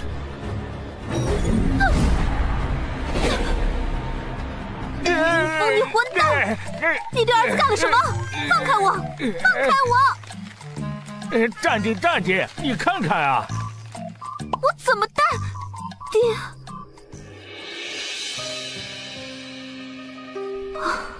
差点忘了，你还有这招，用的越来越溜了吗？能先把手拿开吗？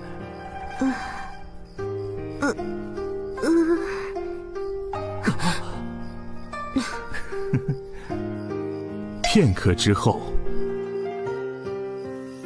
你对儿子下手也太狠了吧！他长大以后，我都没有这么狠的揍过他。别生气啊！以前我爹我师父下手。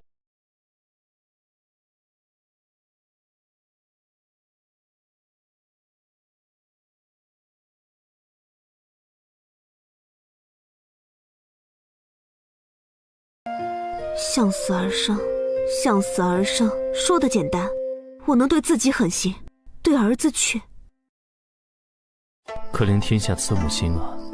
想起小时候，每次被爹在祖宗牌位前罚跪，都是娘偷偷给我送吃的。可惜，此生我再也无法吃到了。不过现在，我想我也能感受到父亲和师父对我深深的爱了。那是明明心疼孩子，却仍旧能够狠下心肠，怀着让孩子成长的期待，做一个严父。接下来怎么办？向死而生，之后当然是火而后立。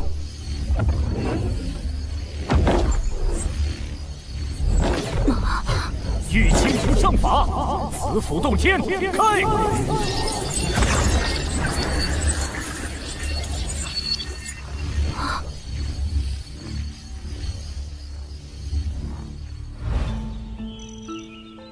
玉清镜真是太神奇了，这子府洞天放在哪个大派都是至宝，你随随便便就捏出来一个，不如多捏几个。这会儿有心思开玩笑了。接下来准备怎么做？来一出山崖地下奇遇世外高人收徒传功的传奇故事。传功？你有办法？我一生征战，对手无数，阅遍天下奇法，无论正邪，都在穷极智慧追寻无上至道。过去没有解药，希望在未来之中。其中曾经与我斗得旗鼓相当的魔道大尊，亲手独创的魔科瑜伽法门里，就有着孩子的希望。千手之嗣，修佛入魔，法力通玄。若是没有你，他便是天下第一人了吧？没错。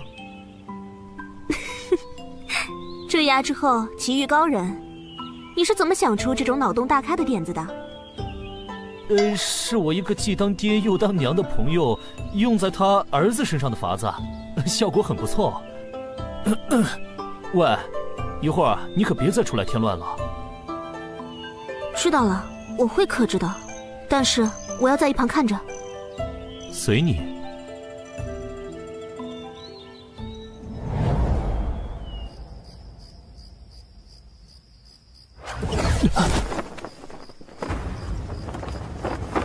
我要死了吗？我真的是再如何努力，也无法触碰到那些天才的人。对不起，娘。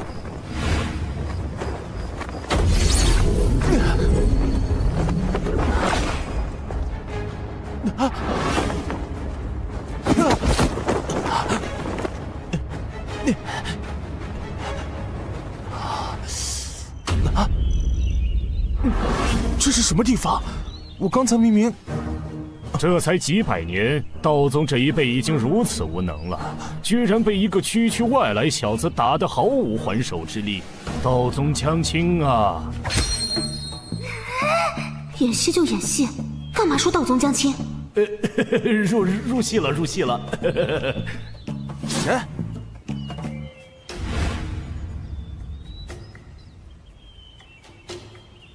前辈是何人？口出妄言。道宗守将卫国，乃神州梁柱，吾辈真传弟子更是享誉神州。我只是道宗一个名不经传的外门小辈，资质平庸。即便如此，有人敢辱我道宗，我辈当也竭尽全力，未有怯战。笑话！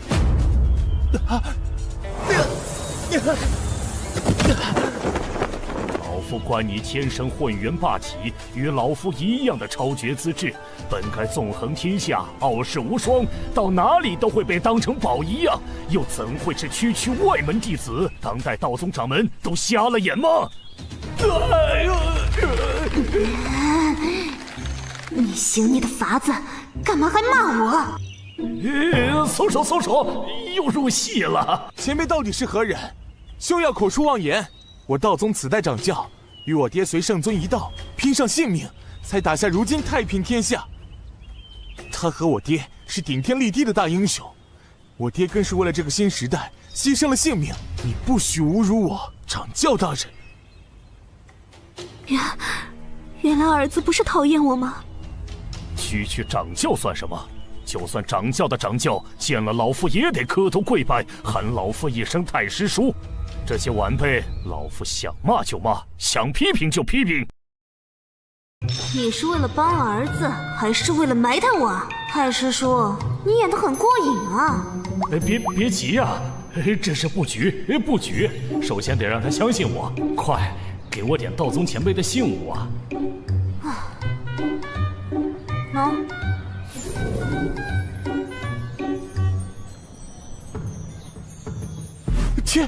千字辈道传法印，弟子千方拜见祖师爷。好，老夫身处此地甚久，不知外界发生的故事，和老夫说说你爹的英雄事迹。我爹，娘。此处只有老夫一人，哪来的你什么娘？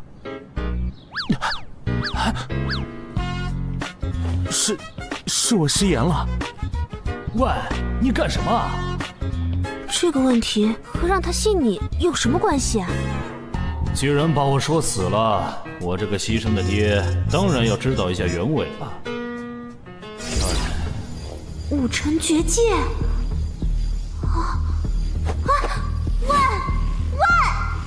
这可是武城绝界，你若是强行打开，闹出大动静，这计策可就穿帮了。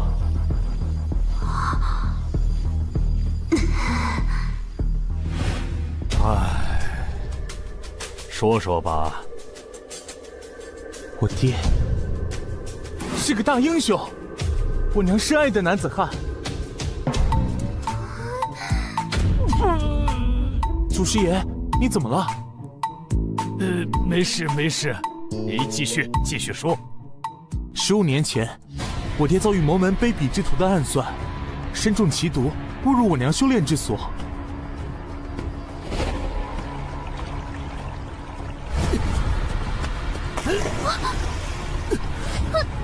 放肆！你是何人？擅闯我行宫秘境！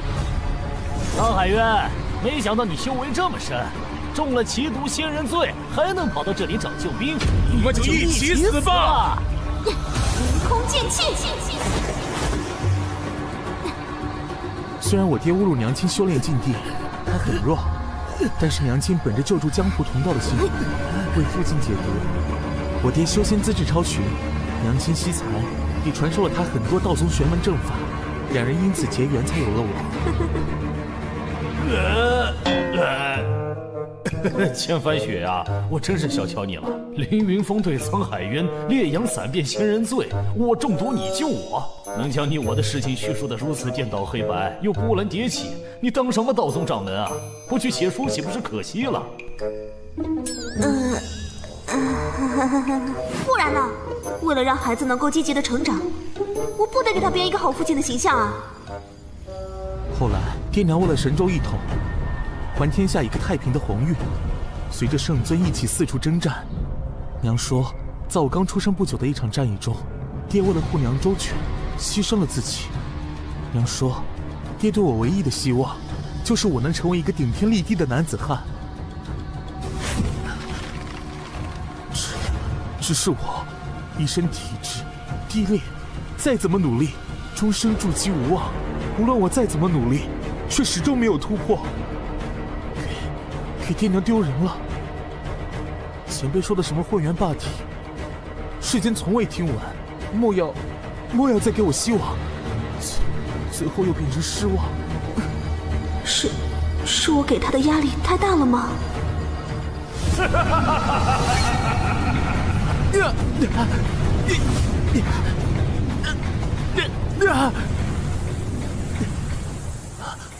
笑话！当今之人有眼无珠，你我之丹田，周身经络坚韧厚重，远超常人，天下罕有。寻常功法乃为凡俗之人所用，又怎配得上这身天赋霸绝之姿？超绝之姿，当配超绝之法，方能成就大道。老夫年轻时犯了大错，历史自封于此，终身不出。一生经世修为和超绝法术，若是就此失传，甚是可惜。老夫怪你心性耿直，愿收你为徒，传你一身绝世奇术，你可愿意？真的？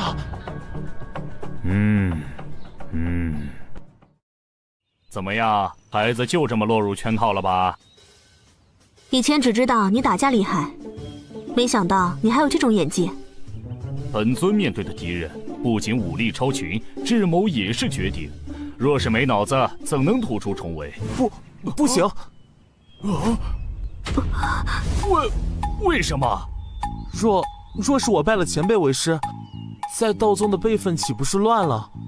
宗内辈分最高的长老，不都得喊我祖师叔？哎呦，真是耿直的孩子。传功授业不必拘泥师徒形式，关键在于我觉得你小子有意思。老夫一身玄功得以传承，名分算个什么？道宗后学晚辈，千锋，请前辈教授。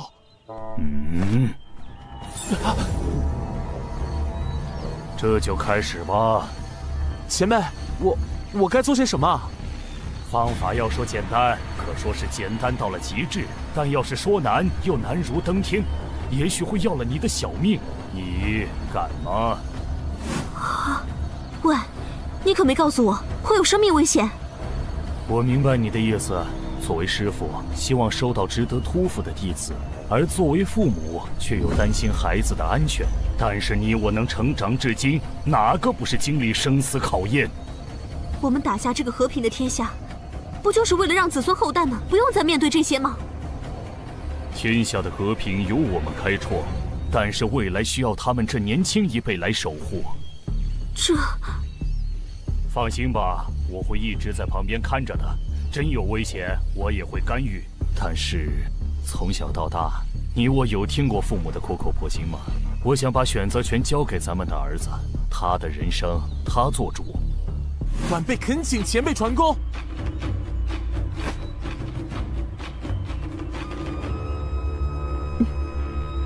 好，开始吧。此法仅需2步。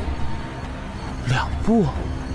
只因你我周身丹田经络异常坚韧厚重，故而元气出生便从窍穴散出，无法凝聚。若要筑基结丹，只需以大力封闭周身窍穴，如同吹气球一般，强行撑开经络，使气聚之于内。就这么简单？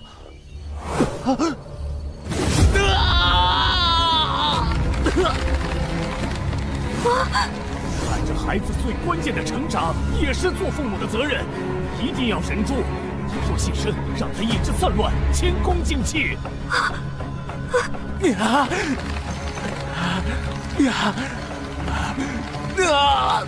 现在是考验你意志的时候。被强行撑开的厚重的经络和丹田，会让人犹如割肉削骨。若是扛不住，你随时都可以放弃。这些年来，明知没有希望，我都在咬牙坚持。现在怎么可能放弃？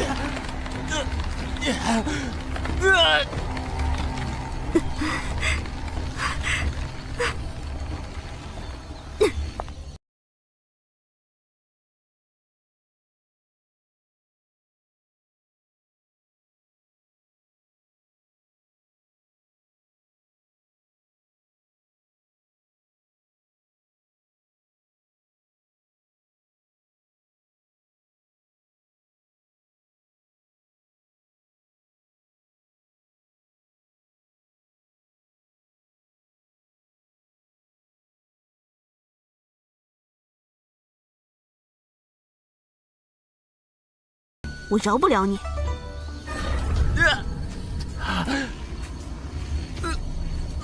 冥界封锁魔力出，傲骨刃刺苦寒来，任尔东西南北风，千烧万击神明灵。加油啊，儿子！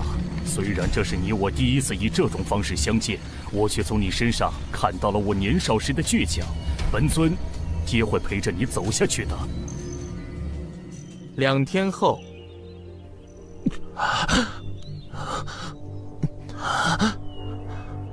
2天了，气盈百害，肉身洗炼。好小子，第1关你坚持下来了，第2关马上要来了。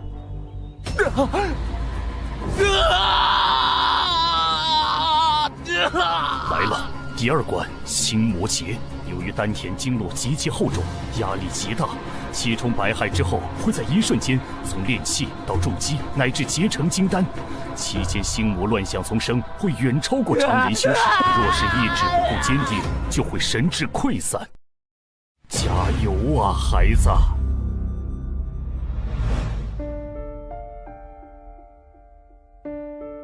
唉，千锋自至，绝道蒙尘，筑基无望。哇，他可是咱们掌教的儿子啊，居然这么废，真是丢了他娘的脸。谁知道他是不是掌教亲生的呢？没有爹，搞不好是掌教捡回来的。小声点，要是他再废，也比你强，有个好娘啊！就算筑基无望，他也可以在道宗横着走呢。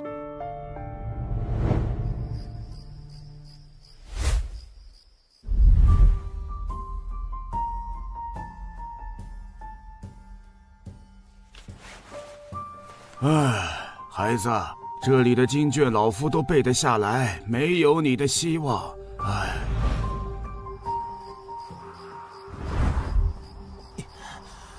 呀！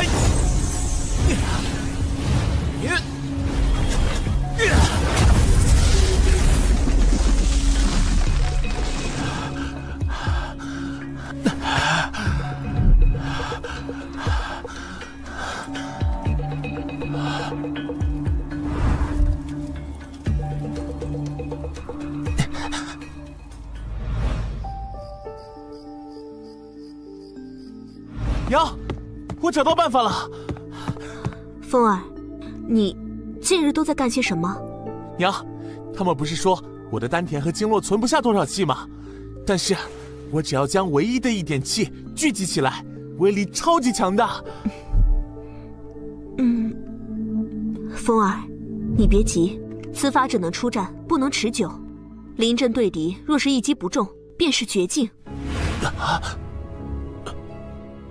你放心，娘也在替你想办法。啊！如果不坚持下去，怎么知道前面是什么？哎！啊！怎么变得这么强了？我只有这条路可走了。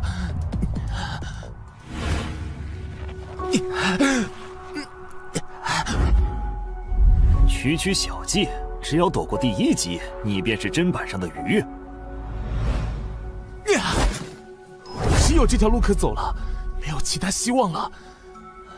继续修炼，能多储存一些气就多储存一些。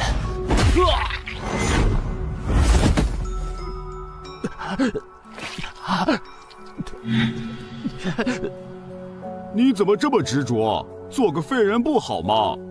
哼，放弃吧，好好做个纨绔子弟不好吗？给他取个外号吧，就叫1级无敌，2级废物，怎么样？该怎么办？这样下去真的可以吗？如果放弃了，我还有什么路可走？我该怎么办？我该怎么办？真的没有办法了吗？不行，我不行，我是废物。爬心通，荡心魔，别被表象所扰，去想你想要变强的本心，那便是你的道心本源。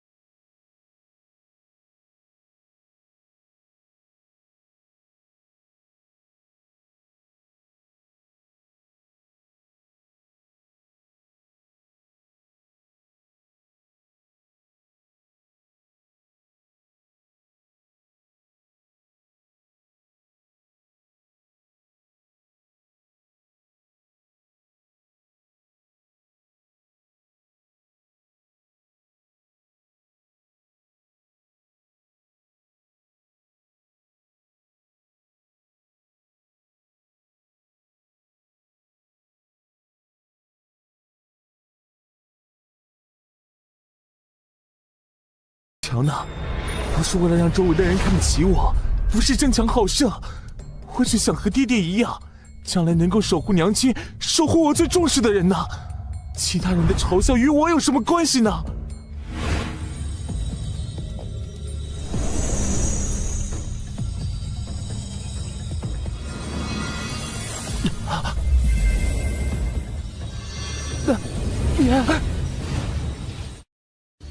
聚气成液，筑基；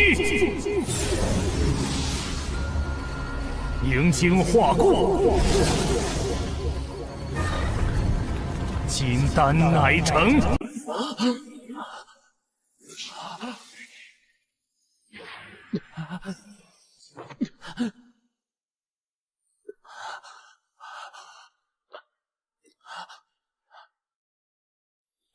恭喜你呀，孩子！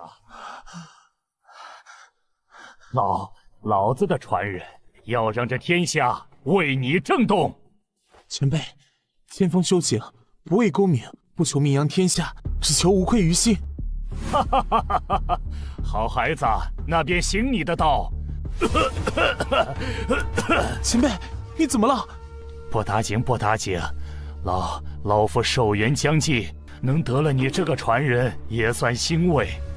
只是老夫一生征战，一生孤独，临终前还能有你陪在身边，老天也算待我不薄。虽然你不愿意拜我为师，甚是可惜呀。千峰碍于道宗辈分，不能拜前辈为师。千峰自有父亲亡故，今得前辈脱胎造化之恩，不知千峰能否喊前辈一声义父？老夫临了还能有此孩子，甚是有幸啊！义父在上，请受孩儿一拜。好孩子，让为父好好抱抱你。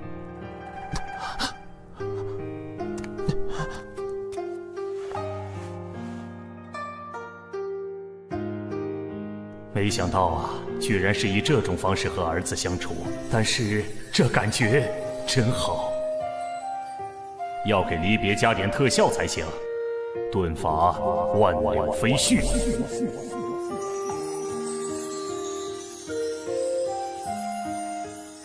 义父，别了，我儿，替为父好好看遍这个世界。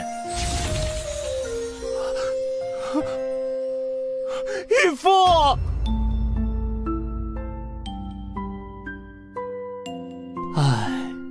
本尊这该死的演技呀！接下来该给孩子一个完美的收尾了。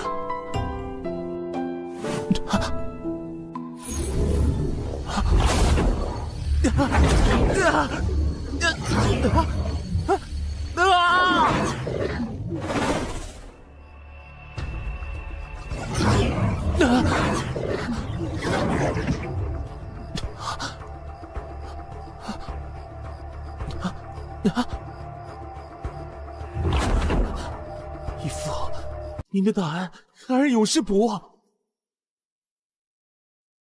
止！神迹冲眼，百骸贯通，天人交感，洗精法髓，金丹乃成。这便是金丹境吗？居然直接跨越了2境。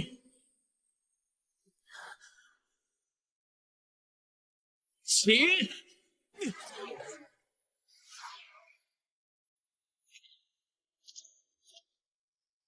才2天功夫，这么快就出来了？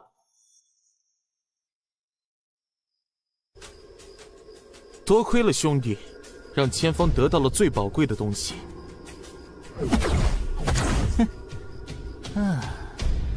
哦，金丹，你居然结成了金丹！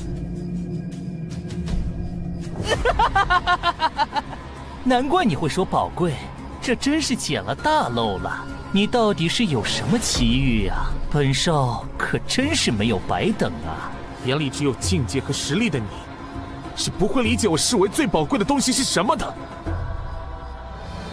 强者为王，不就是这个世界的真理吗？现在的你才配和我一战。你小心了，我刚刚掌握的这份力量，自己还不熟悉。别以为你那废体初入金丹就可以打赢本少，越级打怪什么的不是天才的基本配置吗？本少才是真正的天选之子啊！混元到底，强入化神。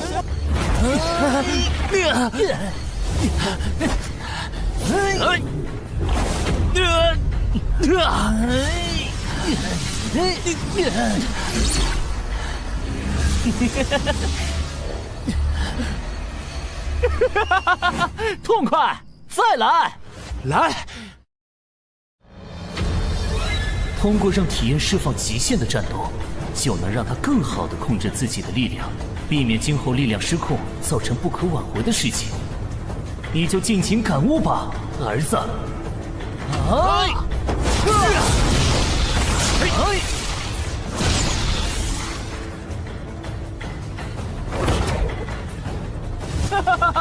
好小子，这次就算我们打个平手，敢不敢报出你的名字？本少还会来找你的。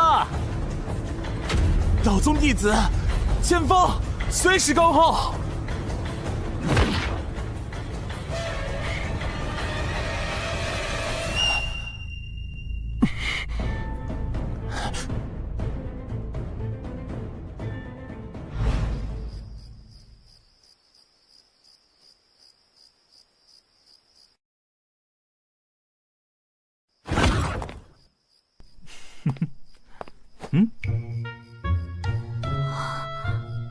考丁，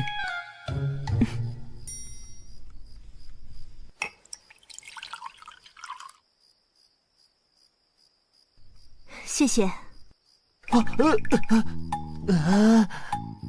喂，你突然露出这么温柔的样子，我很不习惯啊。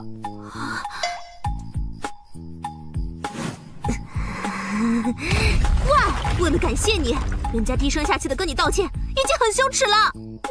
你还要取笑我，想挨揍吗？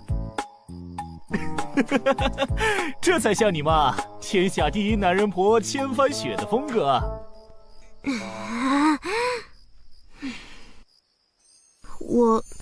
我真的很像男人婆吗？不是很像，根本就是，当之无愧。想当年，道宗天下行走千帆雪，走遍神州大地，惩奸除恶，对抗魔教，外御强敌，哪里都有你的身影。那份不输男儿的气概，不惧生死的勇敢，说话直来直去，一根肠子通到底。无边墙上一声吼，震退10万虎狼兵，当得起豪杰2字。可是现在的你，怎么扭扭捏捏，话里有话，弯弯绕绕的，像个女人一样？我还真有点不适应啊！喂，你干什么？一言不合就动刀动枪的！我本来就是个女人啊！你这个混蛋！嘿嘿嘿，你这么大声，就不怕整个道宗都听到？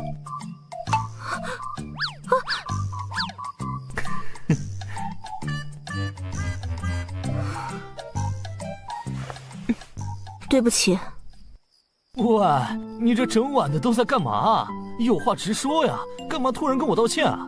你这样我很不适应啊。我没让你们父子相认，你会怪我吗？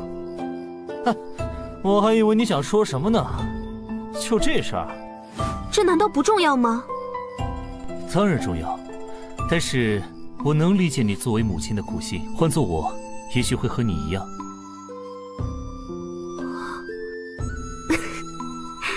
真像你的风格。喂，我什么风格啊？这么多年了，我还不知道我在你眼里是什么风格呢？说我听听。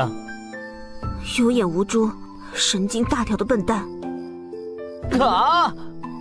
不过，是个真男人。啊！啊！突然感觉好尴尬呀，为什么感觉心跳的有点厉害？得找个话题才行。啊！怎么了？儿子虽然突破了，但是已经从道宗的选拔赛里落选了，他有失落吗？不会，我已经安排他下山历练了。正好有件事可以让他去处理处理。哦，儿子都还没下过山，他能应付得过来吗？魔宗叶焕焕的女儿离开了摘天阁，大闹河间道的明剑山庄。反贪！啊，你说什么？你干嘛啊？一惊一乍的。啊，儿子呢？快让他回来！已经让他下山了。摘天阁叶焕焕，那可是狡猾的像只狐狸，我怕儿子会吃亏，你不担心吗？儿子现在能够打平越两境的对手，有能力自保，死不了。就算吃亏了，也算是见识江湖的尔虞我诈，我不担心。倒是你紧张什么？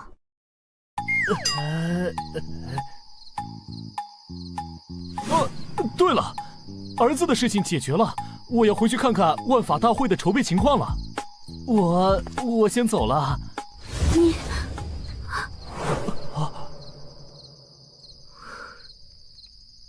快滚吧！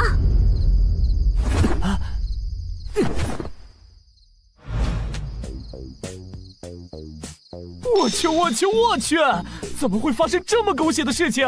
女儿头脑灵活，诡计多端，防不胜防。儿子刚刚跃进升级，堪称他们这一代弟子的顶尖，但是性情耿直，要是一个不小心，谁受伤都太糟了。啊，对了，找叶焕焕去，让他把女儿带回家不就好了？哈，不愧是本尊，身经百战，再难解的事情也能轻松搞定。哼。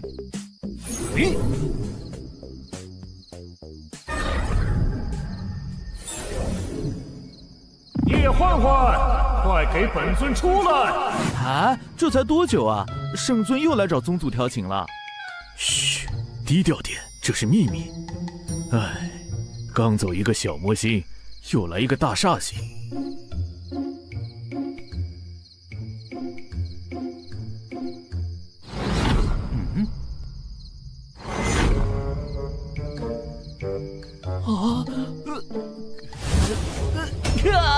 喂，你干嘛穿成这样？下面还有人看着呢。人家正在沐浴呢，圣尊突然来此喊人家，人家就着急着赶来呢。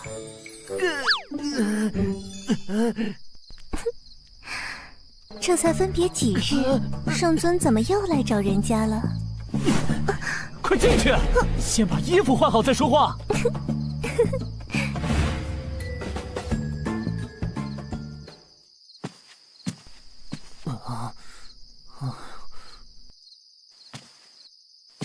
已经换好了，圣尊说说吧，为何到此？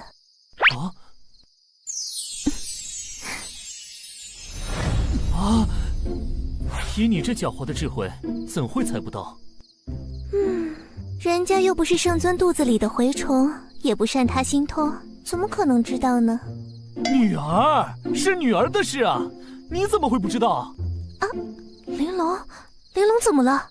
她离开了摘天阁，现在正在外面到处捣乱啊！据说把那河间道第一大门阀的明剑山庄搞得鸡飞狗跳的。哦，这野丫头居然跑出去了！我说怎么好几天都不见她了？喂，你不担心女儿吗？明剑山庄是到处找人来对付女儿啊！你是担心咱们的女儿呢，还是担心明剑山庄呢？当然是担心女儿啊！明剑山庄已经把求援令发到了道宗，千帆雪已经派人下山去了。哦，道宗派了谁出马呀？要是没点厉害的本事，碰上玲珑恐怕也会倒大霉呢。到时候我还真想看看千帆雪会是什么表情呢。他派了我和他的儿子。这真是太有意思了！喂，你还笑？要是他们俩打起来，谁受伤了都不好。千峰他不是无法筑基吗？千帆雪怎么敢派他下山的？因为我……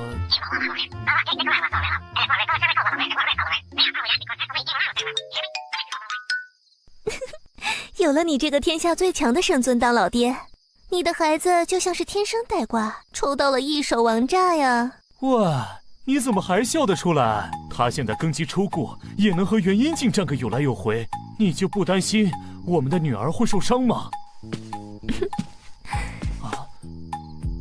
圣尊天下无敌，我这个小小女子不也是在圣尊手下活得好好的吗？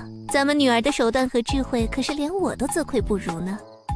这摘天阁里那些老谋深算的魔头都被他整得自闭了，千帆雪的儿子遇到的第一个对手是他，恐怕也要吃大亏了。喂，你这个女魔头，说话就说话，为什么就这么坐上来了？还不下去？成何体统？哼，离经叛道，不守成规，不就是我魔门奉行的准则吗？移形换影。哼，不懂女人心的木头。你还是跟我走一趟吧。干嘛？去把女儿接回来。他们俩谁受伤了都不好，最好的办法就是别碰头。我不去，人家的教育理念可是放任自由型。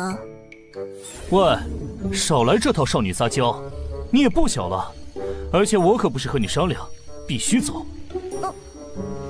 真是个霸道的男人。再说了，女儿可有主见了，就算去了也没用啊。至少看着他们，别弄出什么乱子来。喂，飞太快了啦！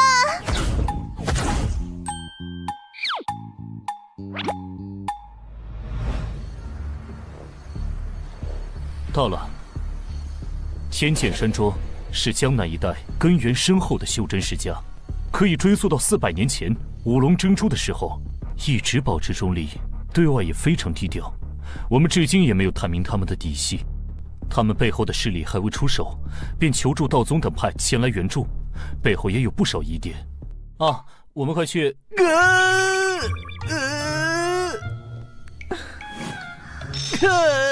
喂，你这是怎么回事啊？都是你呀，飞得那么快，人家这身衣服经不起摩擦呀。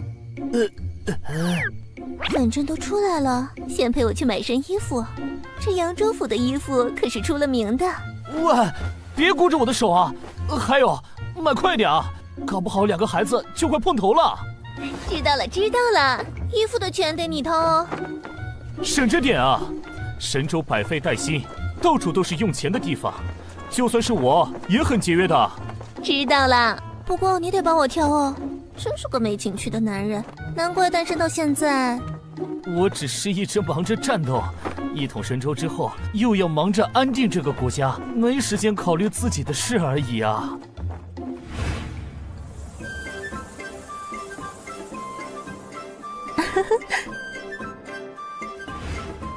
你挑好了没啊？别忘了我们此行的目的啊！女人挑衣服当然得花点心思啦。这件怎么样？穿什么都行，挑好了就快走。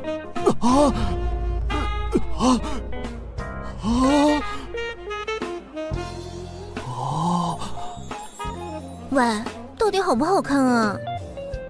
女魔头就是女魔头，难怪当年迷乱了那么多英雄豪杰。可就是迷不了你呀。到底是人家的魅力不够，还是圣尊你有别样的兴趣？啊！你想什么呢？我只是有宏愿在身，哪有时间顾儿女私情？选好了就走吧。就是腰上有点松，这里有点紧。唉，没有它适合我的尺寸呢，果然还是要定制的才行。那就等把女儿的事情处理好，我再给你定制一套。这可是你说的哦，那就走吧。别弄得好像出来旅游一样啊！怎么找女儿？你们安插在这里的探子呢？走吧，我们去问问。回禀圣尊，教主，玲珑小姐不久前突然失去了踪影，连带着一个道宗想要找小姐麻烦的傻小子，以及暗中跟随保护小姐的我教护卫，也都消失不见了。什么？是谁干的？小女无能，我完全没有线索，请圣尊饶命。退下吧。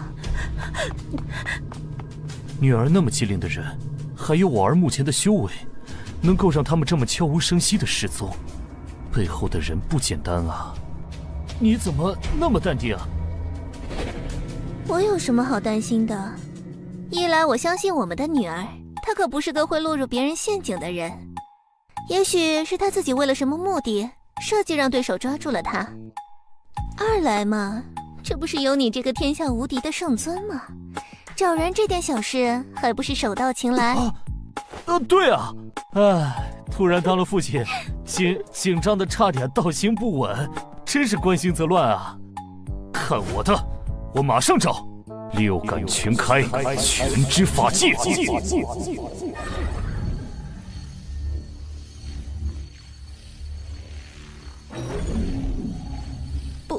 不用这么夸张吧？找到了，走。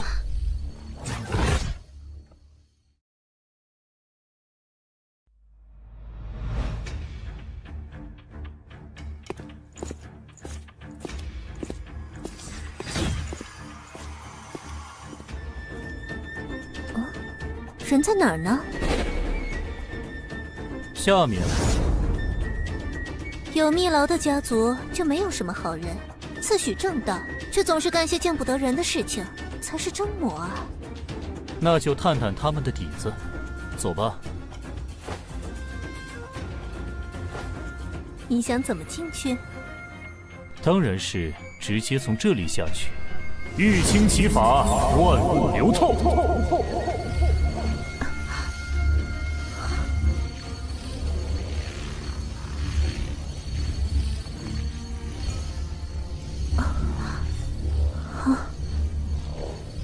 这和土遁不一样啊，是什么法术啊？自从误打误撞进入这玉清之境，本尊对这个世界的本相有了全新的认识。比如这世间万象，看似有如实质，实则万物皆空相，包括我们的身体都是。于是我做了多次尝试，意外地开发出来这个全新的法术，可以穿透这世间万物，就如流水过山而透。真是有趣的法术啊！你说的这个和500年前上一次文明里的一些研究成果可以互相印证啊。哦，从认识你开始，你就一直在追寻上古文明的线索呢。500年前的终结之战后，大部分信息被摧毁了，但是仍旧留有不少遗迹，其中就有那个时代的人们对这个世界本真的研究文献。比如，他们发现构成我们这个世界的基本单位是一种叫做原子的东西，原子内部99%都是空的，所以和你说的几乎一样呢。确实有意思啊！等到带回孩子们，你能再跟我详细说说你的发现吗？好呀。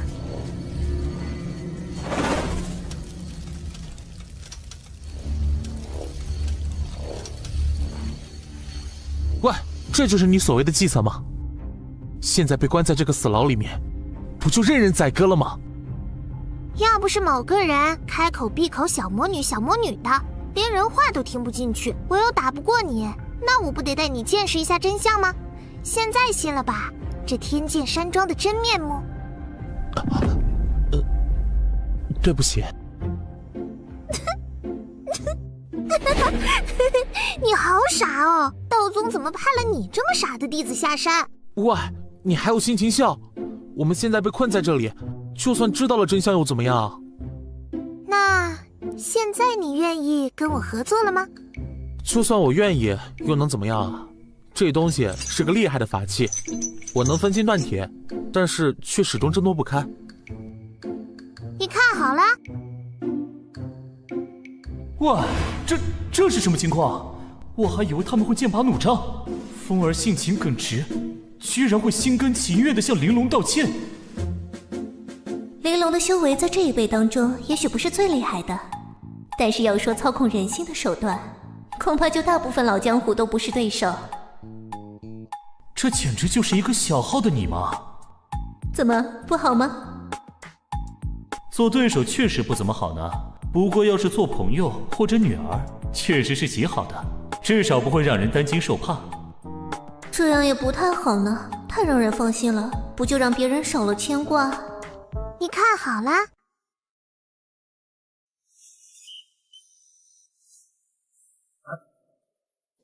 你在干什么？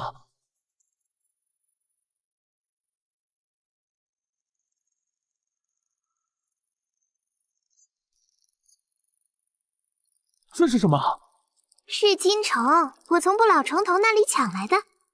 不老虫头，他可是维护一方的大魔头，你怎么？搞定。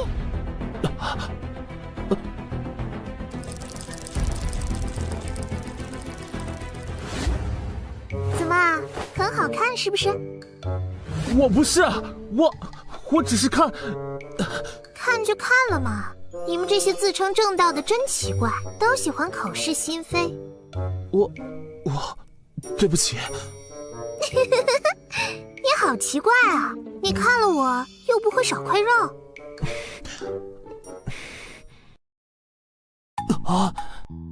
真是妥妥的传承了你的衣钵。一般男孩子哪里是女儿的对手？我怎么感觉风儿一直被牵着鼻子走？谢谢夸奖。我们该怎么办？直接现身，将他们带走？这点东西还难不住玲珑。这是孩子们的江湖，要是都有大人保护，以后我们不在了怎么办？我有个好主意。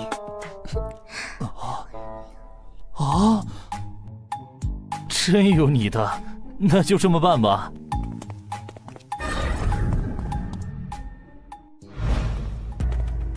喂，你把我也解开来啊！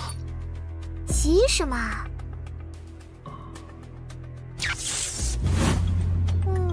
他们在门上施加了雷电结界。切，这些偷鸡摸狗的家伙们都喜欢搞这些玩意儿，一点新意都没有。这是紫霄神雷结界，威力至阳至强，触之五内进坟，神魂震散，元婴境都扛不住，我们根本出不去。你懂得还挺多的嘛。我曾经毫无修为，于是便读道宗典籍寻求出路，其中阵法一门也颇有研究。你读书读傻了吧？这种破阵怎么可能拦得住人？捂好耳朵哦。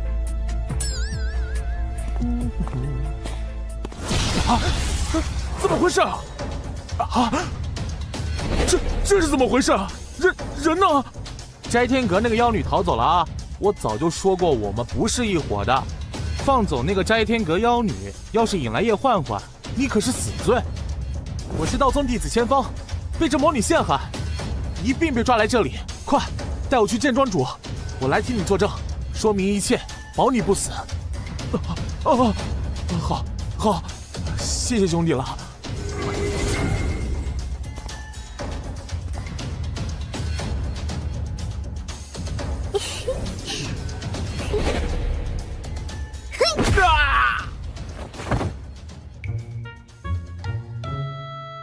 轻松搞定，我就说吧，这玩意儿哪里能困住人？千锋甘拜下风，快帮我解。拜拜。喂，你干嘛？干嘛？离开这里寻宝去啊！你把我也放了。放了你，继续给我添乱。你们这些正道中人，不是比我们魔门还要狡诈，就是一根筋尽添乱。人家明明告诉你，这天剑山庄偷偷抓人是要炼丹，你偏不信。对不起。切，你这种刚出山门、初入社会的乖宝宝，没想到的事情多了去了。是我天真了，我没想到天剑山庄自诩名门正派，竟然会做出此等勾当。只要你答应我，接下来一切都听我的，我就放了你，怎么样？只要不违背江湖信义，我都听你的。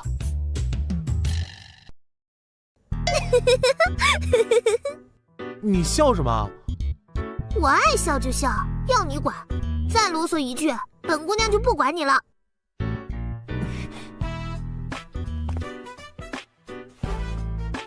真听话，这才是好玩具，乖。别靠那么近啊！别摸我头。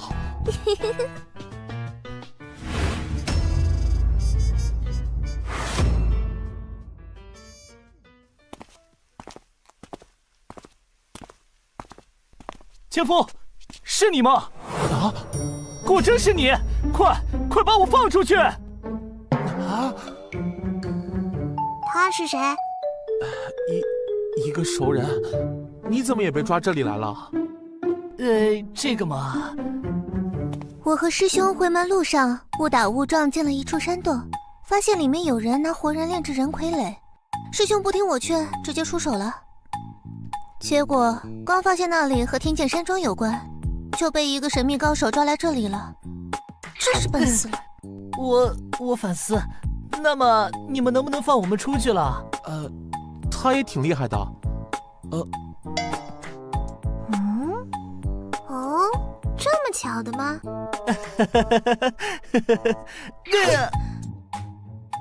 真是上辈子造孽，才遇见你这个满脑子肌肉的笨蛋师兄。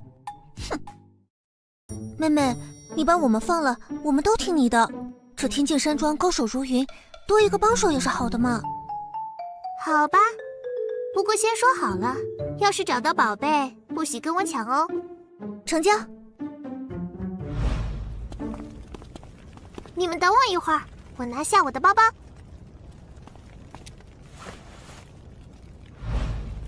走吧。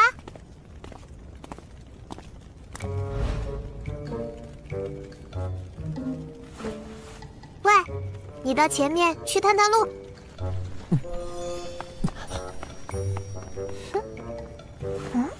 啊，怎么不走了？老妈、老爸，你们来这里干什么？啊！我不是，我没有，你认错人了。别装了，玲珑早就识破了。哎，你怎么发现的？上次见到你的时候，我就在你身上撒了这个子母春伞呀。你看，这虫子扑腾扑腾的，就是嗅到了你身上的味道。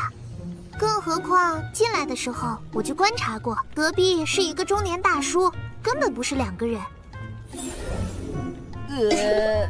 老妈，爹是用了什么法术进来的？回去告诉你。那么你们是来抓我回去的，还是来陪我玩的？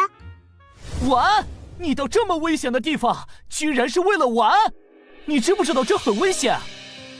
是。唉，这天阁他没有同龄的玩伴，所以他总会自己找乐子，比如找些刺激有趣的事情做做。不寻根究底，绝不罢休。与其说他爱玩，倒不如说如果没找点东西玩，他也不知道自己该干些什么。这孩子自小被叶欢欢放养，也没什么同龄的朋友，孤单一人想找人玩，一定很寂寞吧？爹当然是来陪你玩的了。好啊好啊，可不能告诉那个傻小子哦，他可是无敌玩具哦。这小子遇上了这丫头，被吃得死死的，也不知道是福是祸。可不能把别人当玩具哦，可以做好朋友嘛，知道了吗？欧啦欧啦，走吧。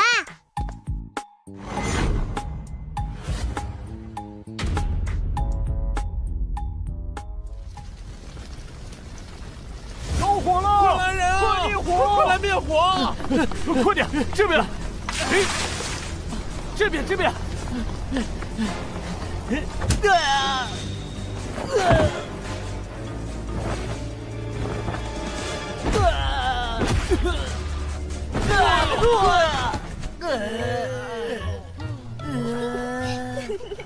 喂，你们是哪一门的？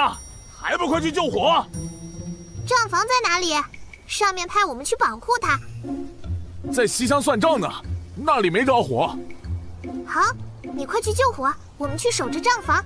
好。走，去西厢。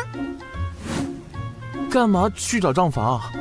一个组织里能当上账房的，必定是庄主最信任的人之一，所以知道的秘密也最多。要想把这天剑山庄的宝贝挖出来，不找他找谁？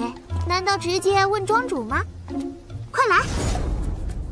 咱闺女脑子真好使，这天剑山庄数百年的传承，被她一个人搅得天翻地覆。随娘的。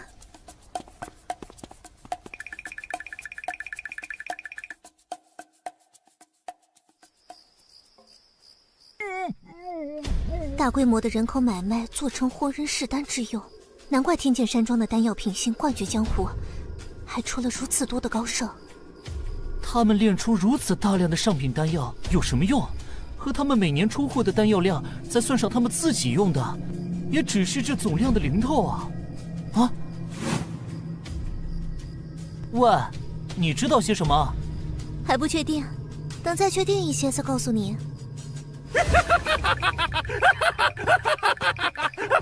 住手啊！